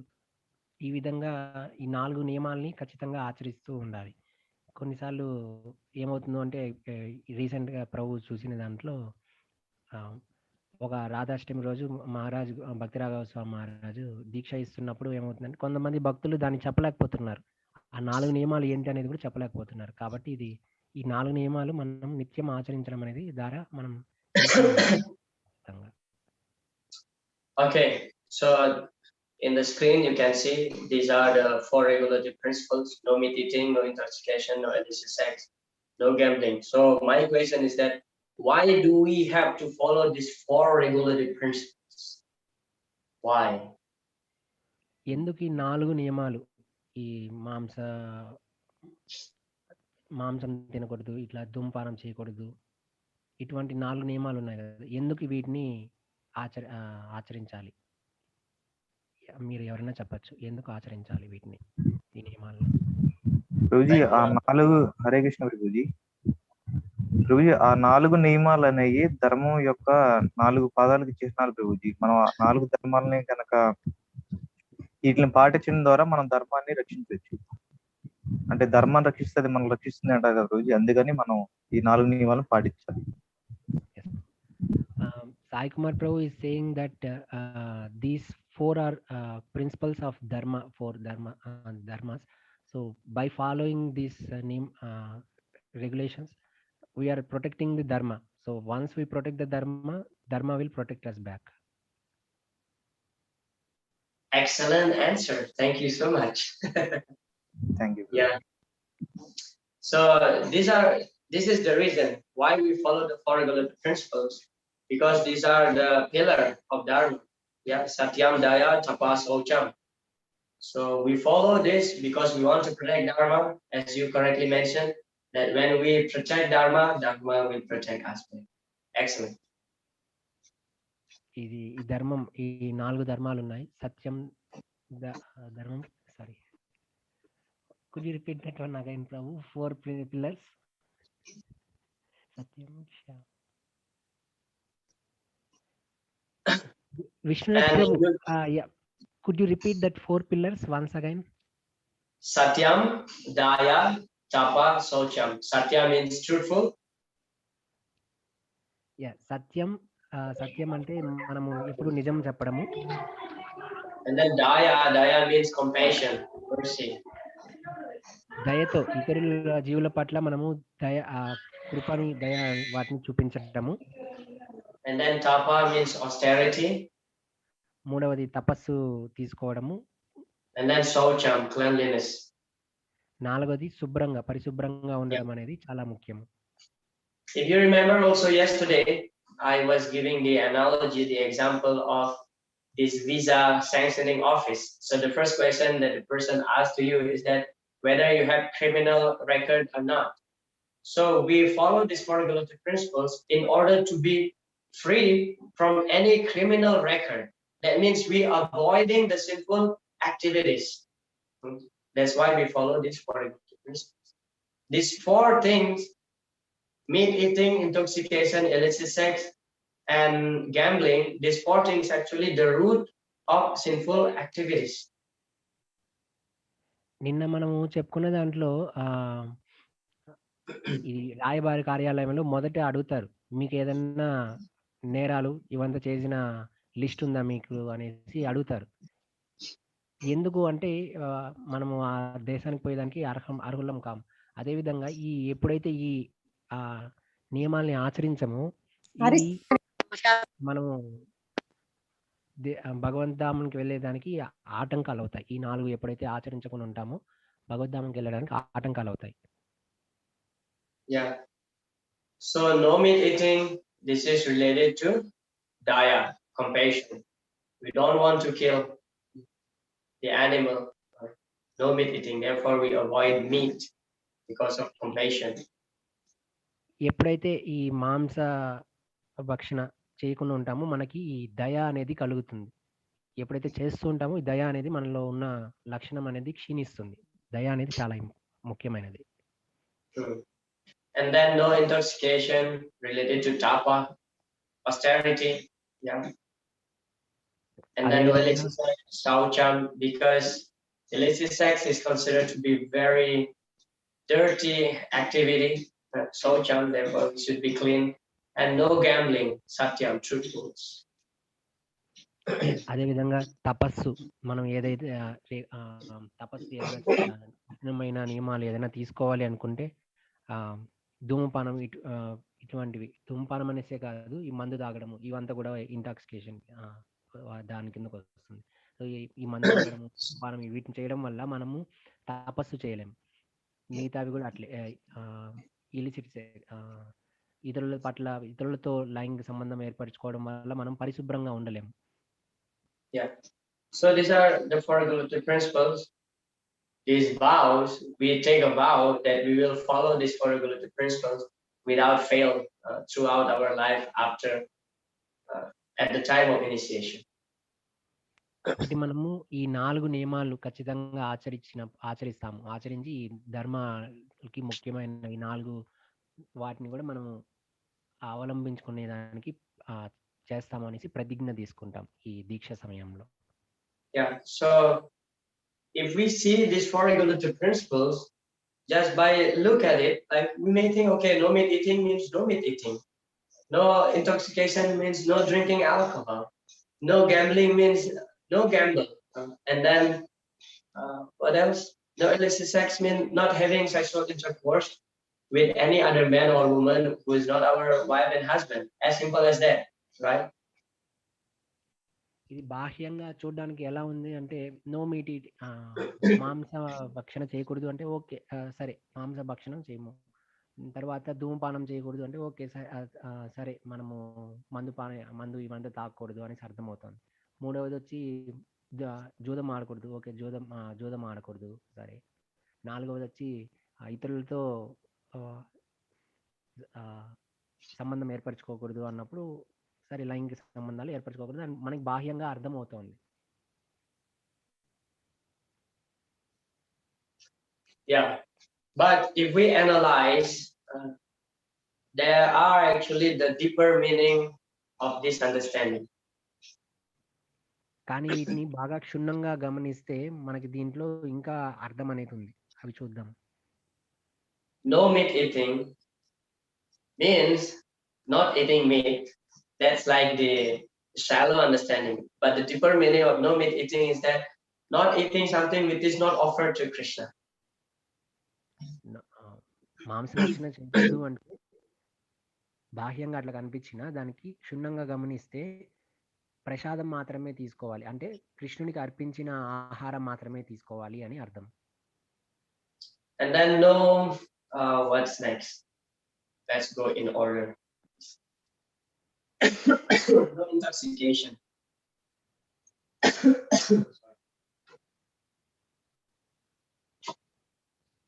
No intoxication in the shallow understanding means no drinking alcohol, right?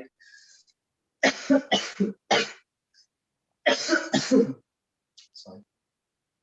But the deeper meaning of no intoxication is that simple life.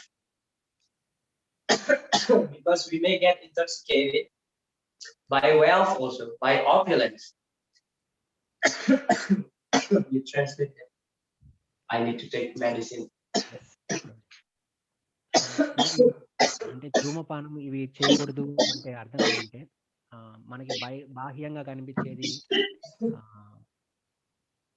మందు పానీయాలు ఇటువంటివి తీసుకోకూడదు అని మనకి బాహ్యంగా కనిపిస్తుంది.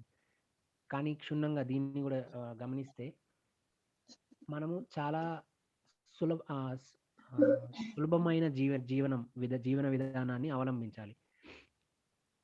ఎందుకు అట్లా చెప్పడం జరిగిందంటే ఈ ధనము వీటి పట్ల మనకి ఏమవుతుందంటే ఆకర్షణ అనేది జరుగుతుంది. అత్యంత ఆడంబర జీవితానికి ఆకర్షణ జరిగినప్పుడు అది కూడా ఒక వ్యసనం లాగా. కాబట్టి మనం కూడా ఎప్పుడు ఈ ధూమపానం అని చెప్పడం జరిగింది, కానీ దీనికి బాగా గమనిస్తే ఇంటాక్సికేషన్ అంటే మనం ఇంకో వాటి పట్ల అంటే ఈ ఆడంబరమైన జీవితానికి కూడా వ్యసనం చెందకూడదు, వ్యసనాల నుంచి దూరంగా ఉండాలి. చాలా సింపుల్ లైఫ్ని మనం తీసుకోవాలి.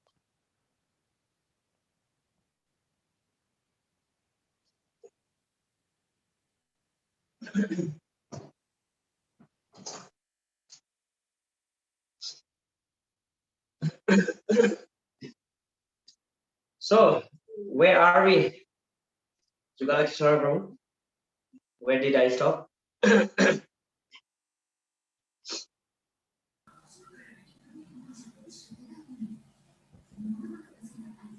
About the no intoxication. Yeah, the deeper meaning of no intoxication is that simple life. Because we may get intoxication also through opulence, bhoga and aishwarya. Yeah, bhoga aishwarya prashaktanam taya paharita chetas. So, and too much enjoyment, material enjoyment and opulence will give us some sense of intoxication. Therefore, life should be very simple. కాబట్టి ఎప్పుడైతే ఈ ఆడంబరమైన జీవితానికి వ్యసనం చెందుతామో అప్పుడు మన ఒక ఆధ్యాత్మిక జీవిత పురోగతి కూడా ఉండదు సరిగ్గా. కాబట్టి దీన్ని కూడా ఇటువంటి వ్యసనాల నుంచి కూడా దూరంగా ఉండాలి. And then next one is that no illicit sex. The shallow meaning of no illicit sex is that not having sexual intercourse beyond marriage. Means we don't have sexual intercourse with other person who is not our wife or husband. But the deeper understanding of no illicit sex is that we don't have sexual intercourse even with our wife or husband, if not for the purpose of begetting Krishna conscious child. మూడవది అక్రమ సంబంధం ఏర్పరచుకోకూడదు అని. అంటే వేరే పర స్త్రీతో పర పురుషులతో సంబంధం ఏర్పరచుకోకూడదు అని బాహ్యంగా కనిపిస్తుంటుంది. కానీ ఇంకా దీనికి క్షుణ్ణంగా గమనించినప్పుడు మన యొక్క జీవితంలో అంటే మన యొక్క సంసార జీవితంలో కూడా కేవలం పుత్రుల్ని కానీ అదే పిల్లల్ని జననం కోసం మాత్రమే, కృష్ణ చైతన్య పిల్లల కోసం మాత్రమే మనము సంభోగం ఏర్పరచుకోవాలి తప్ప అనవసరంగా మనము కలయిక జరగకూడదు. So in the Bhagavad Gita, Krishna mentioned that dharma virod bhuteshu kamo asmi. So sexual intercourse in line with the rules and regulation of dharma is actually Krishna himself. So the purpose of sexual intercourse is actually to beget a child, not for just a matter of enjoyment. So even within marriage also in our practice should be ideally in our Krishna conscious practice that as much as possible we should restrain ourselves in sexual affairs, although within marriage. కృష్ణుడు కూడా చెప్తున్నారు, ఈ సంభోగం అనేది కేవలం కృష్ణ చైతన్యం పిల్లల కోసం ఇలా ఎప్పుడైతే చేస్తాం అది అలా కేవలం దానికోసమే చేయడం అనేది కృష్ణుడే ఆ విధంగా చేయడం వల్ల కృష్ణుడే దానికి కృష్ణుడు లాంటిది అనేసి చెప్తున్నాడు. అది ధర్మతో కూడినది అనేసి చెప్పడం జరుగుతుంది. కాబట్టి ఎప్పుడైతే మనం చేస్తామో అది వేరే రూపాన మన యొక్క ఇంద్రియ తృప్తి కోసం కాకుండా కృష్ణుని ప్రీత్యర్థమై చేయాలి. And then the last one is that no gambling. The shallow understanding of no gambling is that we don't go to casino or any place where people, play some cards and or whatever and put some money on that. Sometimes people gamble on football, people gamble on horse race, and put some money. So that's the shallow understanding. But the deeper understanding of no gambling is that not blaming others when we get some miseries in our life. I will explain. అంటే జూదం ఆడడం అని చెప్పడం జరిగింది. అంటే దీనికి బాహ్యంగా చూస్తే ఎక్కడ ధన రూపేణ వేరే వాటిలో పెట్టకూడదు, అట్లా ఆడకూడదు అనేసి కనిపిస్తుంది. కానీ క్షుణ్ణంగా దీన్ని గమనిస్తే ఇంకొకటి ఏమంటే అనవసరంగా మన తప్పులు మనకి ఏదైనా ఆపదలు ఏదైనా జరిగినప్పుడు ఇంకొక భక్తుడిని దూషించడం అది కూడా జూదం కిందకే వస్తుంది. What is the main principle in gambling?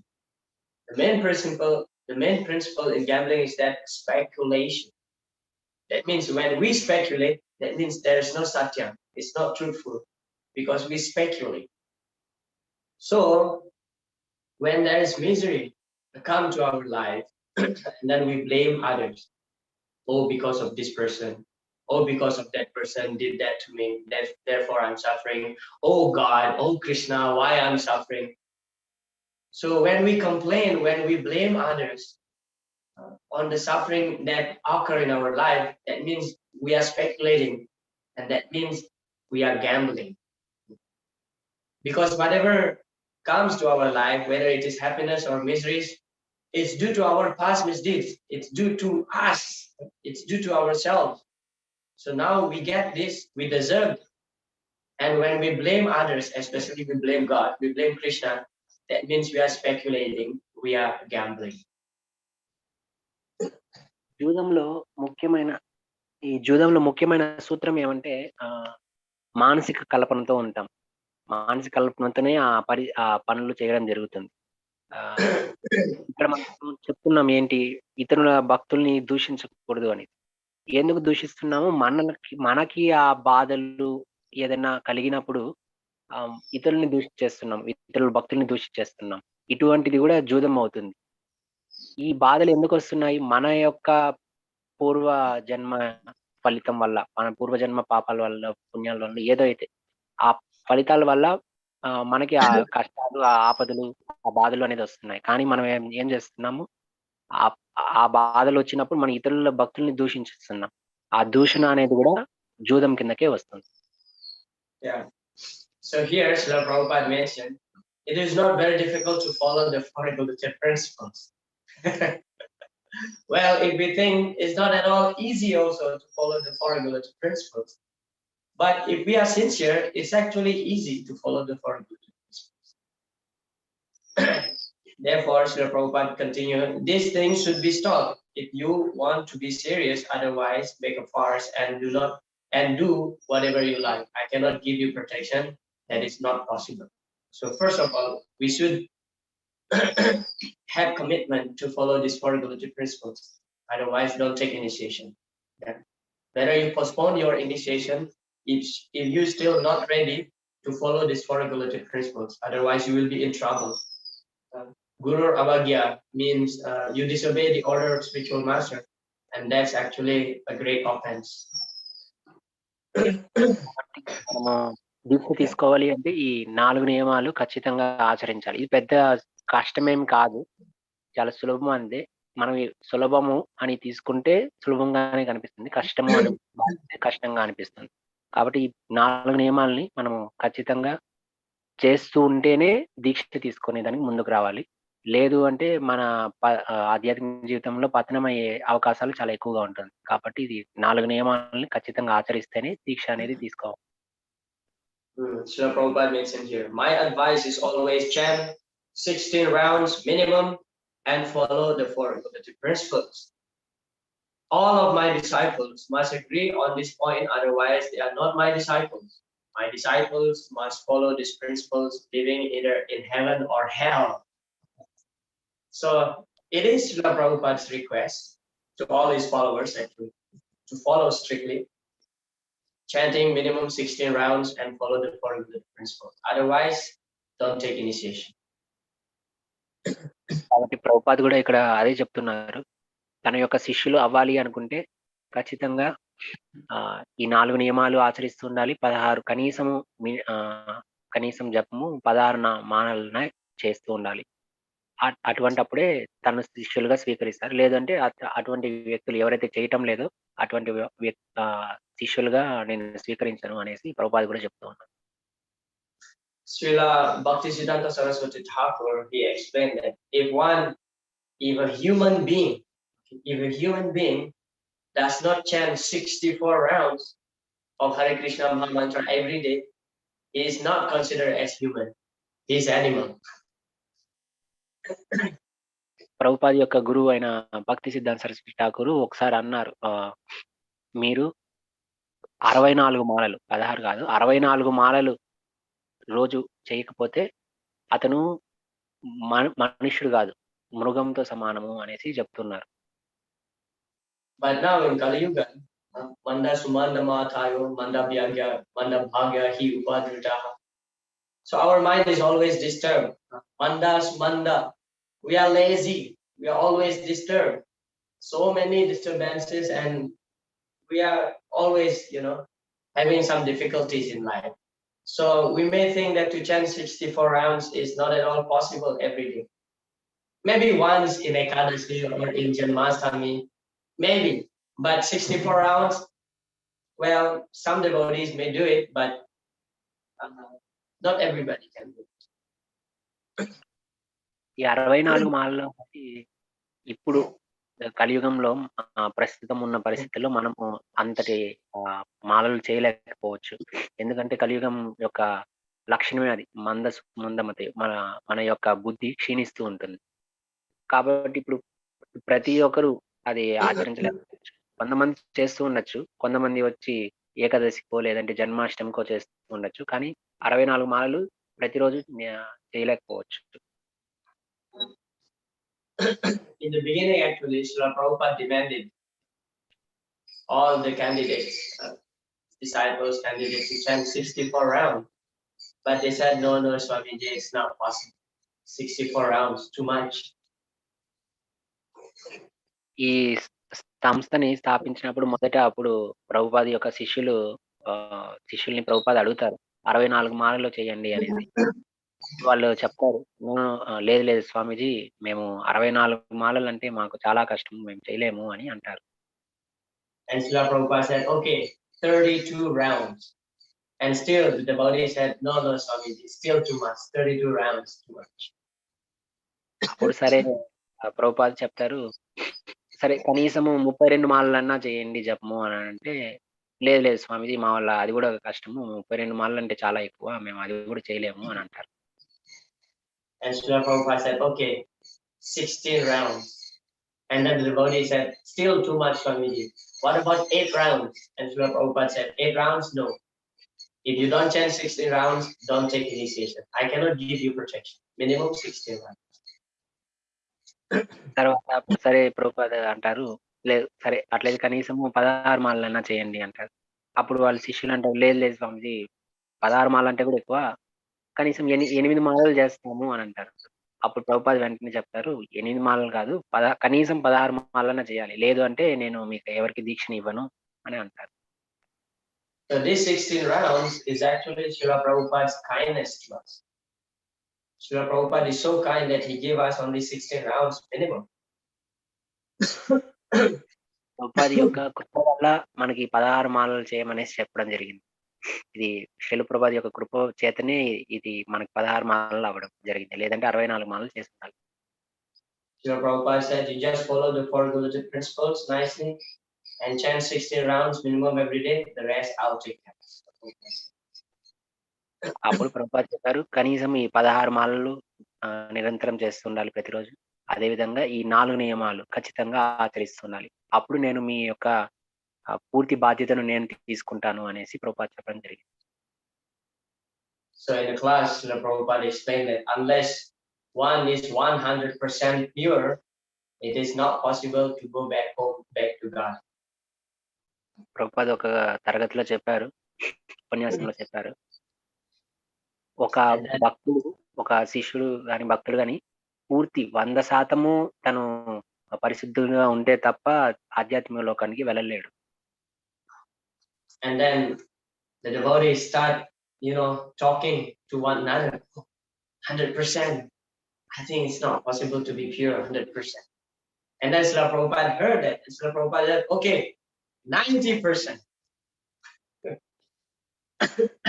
ఉపన్యాసంలో ఈ విధంగా చెప్పినప్పుడు ఒక శిష్యుడు అక్కడ మాట్లాడుకుంటా ఉన్నారు, పూర్తి 100% అంటే చాలా కష్టం అని అంటారు. అప్పుడు వెంటనే ప్రభుపాద దాన్ని వినేసి, సరే పూర్తి 100% అవసరం లేదు, కనీసం 90% అన్నారు. And still the devotees discussing, 90% is not possible. And Srila Prabhupada again reduced, okay, 80%. వాళ్ళ శిష్యులు అనుకుంటారు 90% అంటే కూడా కష్టము అని అనుకుంటా అంటారు. అప్పుడు సరే ప్రభుపాద చెప్తారు, సరే కనీసం 80% అయినా ఉండండి. And then the devotee is still having some discussion. No, 80%. Not possible. And Prabhupada said, okay, whatever. Main thing is that you hold on very tightly on my body. I'll take you to the white Vaikuntha. అప్పుడు వాళ్ళు and the devotees start saying, Jai Srila Prabhupada. అప్పుడు వాళ్ళ భక్తులు 80% అంటే కూడా కష్టము అనేసి మాట్లాడుకుంటుంటే, సరే ఎంతటి స్థాయి అనేసి కాదు, మీరు ముఖ్యంగా నా ధోతిని గట్టిగా పట్టుకోండి, నేను మిమ్మల్ని వైకుంఠంకి పిలుచుకొని పోతాను అంటారు. అప్పుడు అంతే వెంటనే భక్తులందరూ జయ శ్రీల ప్రభుపాద, జయ Srila Prabhupada. So what does it mean, holding Srila Prabhupada's dhoti very tightly? Holding Srila Prabhupada's dhoti very tightly means following this order, especially chanting never fail 16 rounds every day of Hare Krishna mantra, and follow this 4 principles. We may have some defect here and there. We may don't have the enthusiasm to preach like how Srila Prabhupada did. But if we fix in our sadhana and follow the 4 principles and try to do something for Srila Prabhupada, if we can make one devotee in our life, that will be very pleasing to Srila Prabhupada. So follow the four golden principles strictly and chant 60 rounds every day, so that will guarantee us actually to go back home back. Prabhupada ధోతిని గట్టిగా పట్టుకోవడం అంటే ఏంటి? దానికి అర్థం ఏంటి? ప్రభుపాద యొక్క సూచనల్ని, ఆదేశాలని ఖచ్చితంగా ఆచరించడం. ఏంటి ఇక్కడ ముఖ్యంగా మనకి ఇచ్చిన సూచనలు ఏంటి? 16 మాలలు జపం చేయడం, 4 నియమాలు ఖచ్చితంగా ఆచరించడం. ఇవి చేస్తే చాలు. అంతేకాకుండా కనీసం మన యొక్క జీవితంలో ఒకరినైనా భక్తుని చేయడం, ఇంకొక భక్తుని, కృష్ణ చైతన్యమైన భక్తుని తయారు చేయడం. ఇటువంటి ఇలా చేయడం వల్ల ప్రభుపాద చాలా ప్లీజ్ అవుతారు. సో ఆ విధంగా మనం ప్రభుపాద కృపని పొందుతాం. ఆ విధంగా మనం ప్రభుపాదతో పాటు మనము ఆధ్యాత్మిక లోకం వెళ్ళడానికి జరుగుతుంది. దీనికి ఇది అర్థం. ప్రభుపాద ధోతిని గట్టిగా పట్టుకోవడం అంటే ప్రభుపాద యొక్క సూచనల్ని, ఆదేశాలని మనము ఖచ్చితంగా నెరవేర్చడం. So those days, actually, the early days, Srila Prabhupada gave initiation so easily, because he needs some what do you say? He wants people actually to join the Krishna consciousness movement, no matter what. So he used to give initiation very easily. And one time it happened that one devotee took initiation, and then the next day he left the temple and then came back to regular life again. He started to, eating meat, drinking alcohol, onanizing, and so on, and stopped chanting.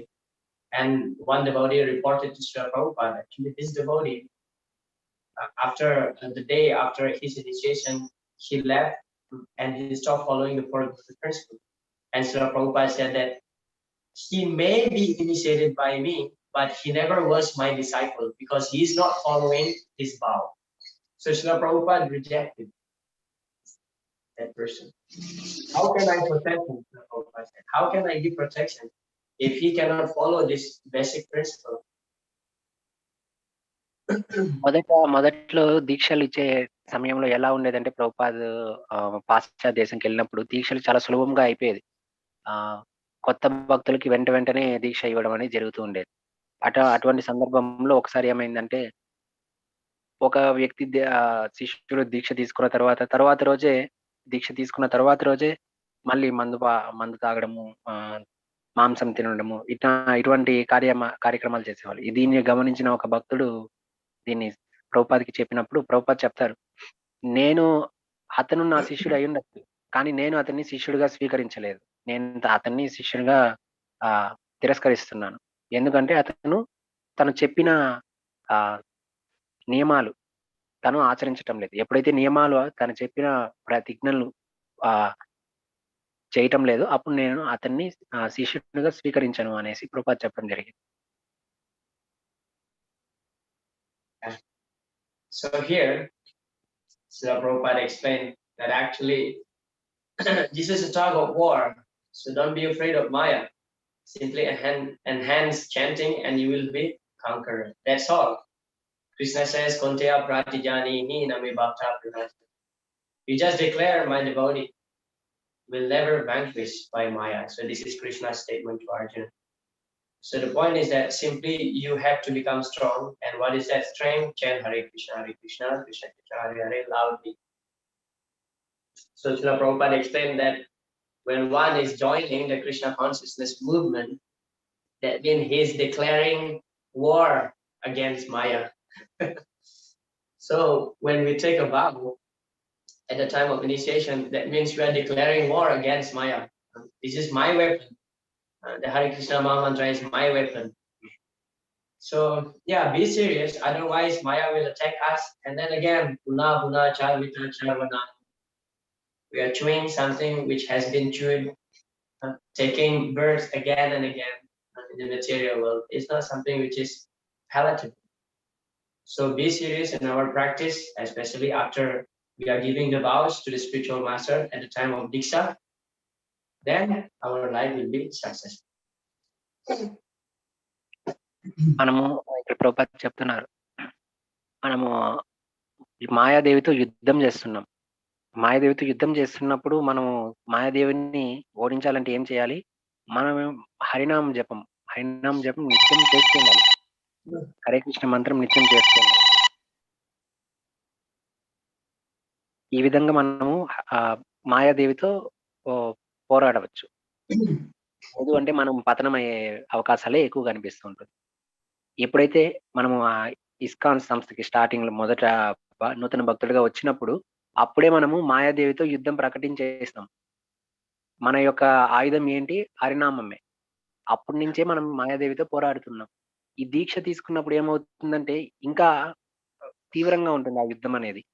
మనం దీక్ష తీసుకున్న తర్వాత ఆ యుద్ధం అనేది చాలా తీవ్రంగా ఉంటుంది. So, మనం ఆ యుద్ధాన్ని ఓడించాలి, యుద్ధంలో జయించాలి, మాయాదేవిని ఓడించాలి, మన యుద్ధంలో జయించాలి అంటే మనకి ఒకే ఒక మన దగ్గర ఉన్న శస్త్రము హరినామం. హరినామం నిత్యం చేస్తూ ఉండాలి. Okay, so our today's discussion, that's all. If any questions, you may ask now before I stop our today's session and continue tomorrow. Hare Krishna. మీకు ఏదైనా ప్రశ్నలు ఉంటే దాన్ని ఇప్పుడే అడగచ్చు. ఈ తరగతి ఇంతటితో సమాప్తమవుతుంది. మళ్ళీ తిరిగి రేపు కలుస్తాం. ఏమైనా ప్రశ్నలు ఉంటే అడగవచ్చు. Hare Krishna Prabhu. Yes, Prabhu, it was a very nice session for the day. Quite a few questions with me. 1 minute. Say again. Yeah, I mean, it was very nice session for the day. Thanks for delivering a nice lecture, Prabhu. Quite a few questions with related to regulatory principles. Like first is like when you said like 16 rounds of chanting needs to be done on a regular basis. Sometimes like it would happen like in a devotee's day, it might be very packed and he might not be able to do it that day. So could he do the remainings, like if I do like assume like 8 rounds today and then if I do the rest of the 8 rounds tomorrow, I mean it is all not willingly. I mean probably due to probably the day might have been packed due to some other reasons. So that's in those scenarios, what would be the like, would it be acceptable in those scenarios? Got your question. Thank you so much. Would you like to translate into Telugu? Yes Prabhu అడుగుతున్నది ఏమంటే మనము 16 మాలలు ఖచ్చితంగా చేయాలి అనేసి చెప్పడం జరిగింది. ఒకవేళ ఆ భక్తుడికి ఆ రోజు చాలా తీవ్రంగా ఉన్నింది. అసలు 16 మాలలు చేయడం అనేది చాలా కష్టం. అటువంటి పరిస్థితిలో ఉన్నాడు. అప్పుడు అటువంటి భక్తుడు ఆ రోజు 8 మాలలు చేసి తర్వాత ఎప్పుడైనా 8 మాలలు చేయొచ్చా అని ప్రభువు అడుగుతున్నారు. Yeah. Very nice question, and many devotees actually facing this kind of problem. Yeah. Some devotees cannot finish his 16 rounds due to some different reasons. Maybe he's busy with work or even some service also. So what would be the remedy or appropriate action when we are facing this kind of situation? ఈ వాస్తవమైన పరిస్థితి చాలా భక్తులు ఇప్పటికి కూడా చాలా మంది దాన్ని అనుభవిస్తూ ఉంటారు. ఇది చాలా ముఖ్యమైన ప్రశ్న. ఏమంటే ఇది కొన్నిసార్లు జపం చేయలేకపోతూ ఉంటారు చాలా మంది. సో దీని గురించి చూద్దాం. There was a morning walk conversation of Srila Prabhupada. I think this is in the 1974, I think 1974 in Hyderabad. Yeah, in Hyderabad, Srila Prabhupada has a morning walk, and then this topic actually came out. The devotee saying that, oh, Srila Prabhupada, there is one devotee, your disciple, he's very busy in the service, in the temple service, and I never seen him chanting his rounds. So what do you think on this? If he unable to finish his 16 rounds? ఒకసారి హైదరాబాద్ లోనే ప్రభుపాద 1974 సంవత్సరంలో ఉదయం పూట నడుస్తున్నప్పుడు ఇది జరగడం జరిగింది. అప్పుడు ఒక భక్తుడు అడుగుతారు, ఈ భక్తులు ఒకరు ఇట్లా 16 మాలలు చేయలేకపోతున్నారు, వాళ్ళని ఏ విధంగా తీసుకుంటారు అనేసి అడగడం జరిగింది. And Srila Prabhupada response is like this: that is not an excuse. First thing Srila Prabhupada mentioned, that is not an excuse. Prabhupada వెంటనే అప్పుడు చెప్తారు, అది ఒక మార్గంగా తీసుకోకూడదు, అట్లా ఖచ్చితంగా చేయాలి అనేసి చెప్తున్నారు. Why you are forgetting to chant 16 rounds? At the same time, you never forget your eating and sleeping. That's what Prabhupada said. అది ఒక మన్నించే పరిస్థితిగా తీసుకోకూడదు. తీసుకోను. ఎందుకంటే 16 మాలలు అనేది ఖచ్చితంగా చేయాలి. నువ్వేమన్నా తినడము వీటినంతా ఆపేస్తున్నావు, నిద్రపోవడం వీటినంతా ఆపేస్తున్నావు లేదు కదా, ఖచ్చితంగా చేస్తున్నావు. అదే విధంగా ఈ 16 మాలలు అనేది ఖచ్చితంగా చేయాలి అంటున్నారు. Yeah, Srila Prabhupada was so heavy on that point. He continued like this. For your eating and sleeping, this is Srila Prabhupada's statement. For your eating and sleeping, you never fail. Then why for these 16 rounds that actually you can finish within 2 hours or even 2.5 hours, you fail? ప్రభుపాదు చెప్తున్నారు దానికి ఖచ్చితంగా ఏం చెప్తున్నారంటే, నువ్వు తినడము పడుకోవడము వీటిలో ఉత్తీర్ణ అవుతున్నావు, అంతే కదా. కానీ దీంట్లో ఎందుకు ఉత్తీర్ణ అవటం లేదు? 16 మాలలు కనీసం ఎంతసేపు పడుతుంది? 2 గంటలు లేదంటే 2.5 గంట, అంతే కదా. దాంట్లో ఎందుకు ఉత్తీర్ణత సాధించడం లేదు అని అడుగుతున్నారు. Yeah, so Prabhupada continued. If today you fail to chant 16 rounds, the next day you have to cover up that round, and you must, Prabhupada said, you must forget your business of eating and sleeping. Make that chanting is your priority. ఇప్పుడు ఒకవేళ 16 మాలలు చేయలేదు, కొన్ని చేసాం, తర్వాత రోజు ఆ భారం అనేది పడుతుంది. అప్పుడైనా సరే మీ యొక్క నిద్రపోవడం ఇవంతా కూడా మారుతుంటుంది. కాబట్టి మన యొక్క 16 మాలల నియమాలు ఏదైతే 16 మాలలు చేయడం ప్రతిజ్ఞ ఉందో దాన్ని ఖచ్చితంగా ఆ రోజు చేస్తూ ఉండాలి. So responding on your question, Prabhuji, Prakash Prabhu, yeah, in some circumstances, due to, and most of the devotees are grihastas, busy in some work, and sometimes due to some services also, spiritual services, we may sometimes fail to chant our 16 rounds. So the next day, for example, today we chant 10 rounds. So next day we have to chant 22 rounds to cover that whatever left from yesterday. So that's actually the remedy. But having said that, keep in mind that actually this should not be our regular practice. This should not be our regular practice. Yeah. Okay. And, one thing, Prabhu, with related to gambling. So anything with related to speculation. Yeah. One more question is with related to gambling, Prabhu. So maybe need to be translated into Telugu first. No, I didn't check. I didn't ask. Oh, okay. The solution part. Okay. Sorry. కాబట్టి మనం ఇది regular నిత్యం చేయకూడదు. ఏంటి, మనం ఒకవేళ ఈ రోజు కొన్ని పరిస్థితుల వల్ల ఈ రోజు కొన్ని మాలలు చేసి తర్వాత రోజు ఇంకొన్ని మాలలు చేయడం వల్ల ఏమవుతుందంటే తర్వాత రోజు 16 మాలలు కాకుండా ఇంకో అధికంగా మాలలు చేయాల్సి వస్తుంది.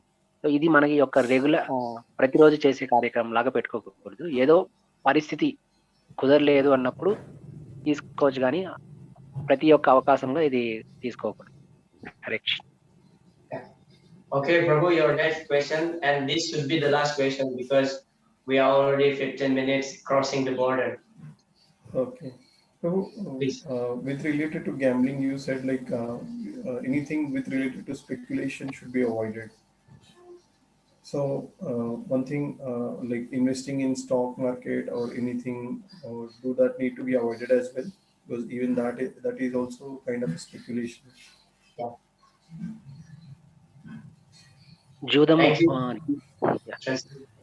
జూదము అంటే మానసిక కల్పనతో కూడినది అనేది చెప్పారు.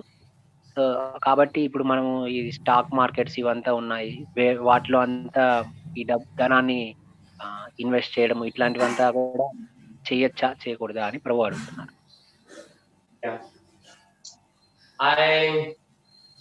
I watched a lecture by His Holiness Bhaktivedanta Swami Maharaj, and he was so heavy on that regarding the stock market. And yes, it is also one type of gambling, And as devotees, actually, as much as possible, we should avoid this kind of occupation, this kind of job.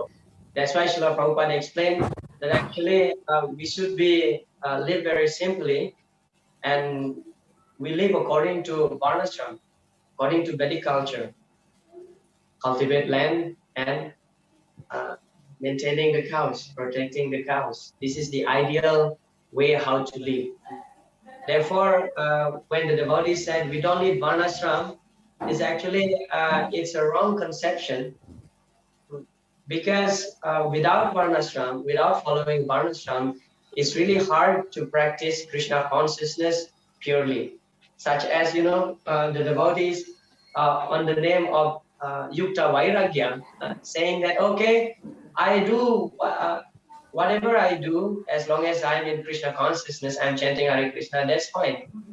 But it's like two different sides. In one side, we are chanting Hare Krishna Maha Mantra. We try to advance in consciousness, but in another side, we are doing Ugra Karma types of work.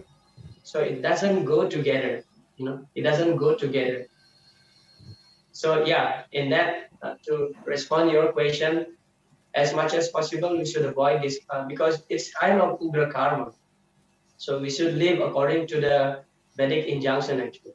Ya sastra vidim utsija vartati kama garha nasa siddhim avapnoti na sukham na param gati. If we act according to our own whims, not following the sastra, na sukham, there will be no happiness, na param gati, that we cannot attain the highest destination, nasa siddhim, no perfection. Yeah. Hare Krishna. ఒకసారి ప్రభు భక్తి వికాస్ స్వామి మహారాజు ఉపన్యాసంలో వినడం జరిగింది. ఇది భక్తి వికాస్ స్వామి మహారాజు దీని మీద చాలా తీవ్రంగా చెప్పారు.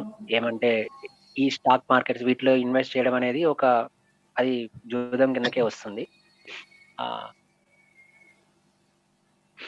అది ఎట్లా అంటే మనం ఇప్పుడు ప్రస్తుతం ఉన్న పరిస్థితుల్లో ఏమవుతుంది అంటే తప్పకుండా మనం జపం చేస్తూ ఉంటాం. నాణ్యానికి రెండు వైపులు ఉన్నట్టు, ఒకవైపు మనము జపం చేస్తూ ఉంటాము, రెండో వైపు ఏం చేస్తున్నాం అంటే ఉగ్రకర్మ చేస్తున్నాం. ఉగ్రకర్మ అంటే అత్యంత మామూలు చెడు కర్మల కన్నా అత్యంత దారుణమైన కర్మలు ఇవంతా. సో వీటిని కూడా మనం చేస్తుంటాం. ఇంకొక వైపు జపము చేస్తుంటాం. ఇట్లా చేయడం వల్ల మనము యుక్త వైరాగ్యం అంటారు. వైరాగ్యం ఉంటుంది అంటే భౌతిక జీవితం పట్ల వైరాగ్యం ఉంటుంది, కొంతసేపు ఉంటుంది, కొంతసేపు మనం భౌతిక జీవితం పట్లే ఉంటాం. ఇటు పెరుగుతూ తగ్గుతూ ఈ యుక్త వైరాగ్యం అనేది ఉంటుంది. కాబట్టి ఇటువంటి జీవితం ఎప్పుడైతే చేస్తామో మనకి పూర్తిగా కృష్ణ చైతన్యవంతులం అవ్వలేము. పూర్తిగా కృష్ణ చైతన్యం ఎక్కడ సాధ్యం అవుతుంది అంటే వర్ణాశ్రమంలోనే అవుతుంది. వర్ణాశ్రమంలో ఏమంటే మన జీవనం చాలా సరళంగా ఉంటుంది. మనము నిత్యం మహా అంటే మనము గోవుల్ని కాపాడుతుంటాము, వ్యవసాయం చేసుకుంటుంటాం, అంతే తప్ప ఇంకేమి పెద్ద కార్యక్రమాలు ఏమి ఉండదు. మనం నిత్యం కృష్ణ చైతన్యం చేసుకునేందుకు చాలా అవకాశం కలుగుతుంది. కాబట్టి వర్ణాశ్రమం జీవితంలో చాలా సరళంగా మనము ఈ 4 నియమాలని ఆచరించవచ్చు. ఈ ప్రస్తుతం ఉన్న జీవన విధానంలో దీన్ని అవలంబించడం అనేది చాలా కష్టం. కాబట్టి సాధ్యమైనంత వరకు వీటిని తగ్గించుకోవాలి. ఈ స్టాక్ మార్కెట్ వీటిలో ఇన్వెస్ట్ చేయడము అనేది దాన్ని మనం సాధ్యమైనంత వరకు తగ్గించుకుంటూ ఉండాలి. Was that fine, Rakesh Prabhu? Yes, Prabhu. Yeah, I personally have no intention to blame anybody here. I mean, like maybe some of our devotees doing this kind of job, in the stock market. So I'm not a dictating person here to stop them. No, but when we talk about what is the ideal practice, so that's my response. Hare Krishna. Thank you very much. So I'll close here and we'll see you again tomorrow for our final session at the same time. Hare Krishna. Hare Krishna. తిరిగి రేపు మనం 10 గంటలకు మళ్ళీ కలుద్దాం. ధన్యవాదాలు. Hare విష్ణుత్ Prabhuji. Hare Krishna. Thank you so much, Jugalakshwara Prabhu, for being patient, following and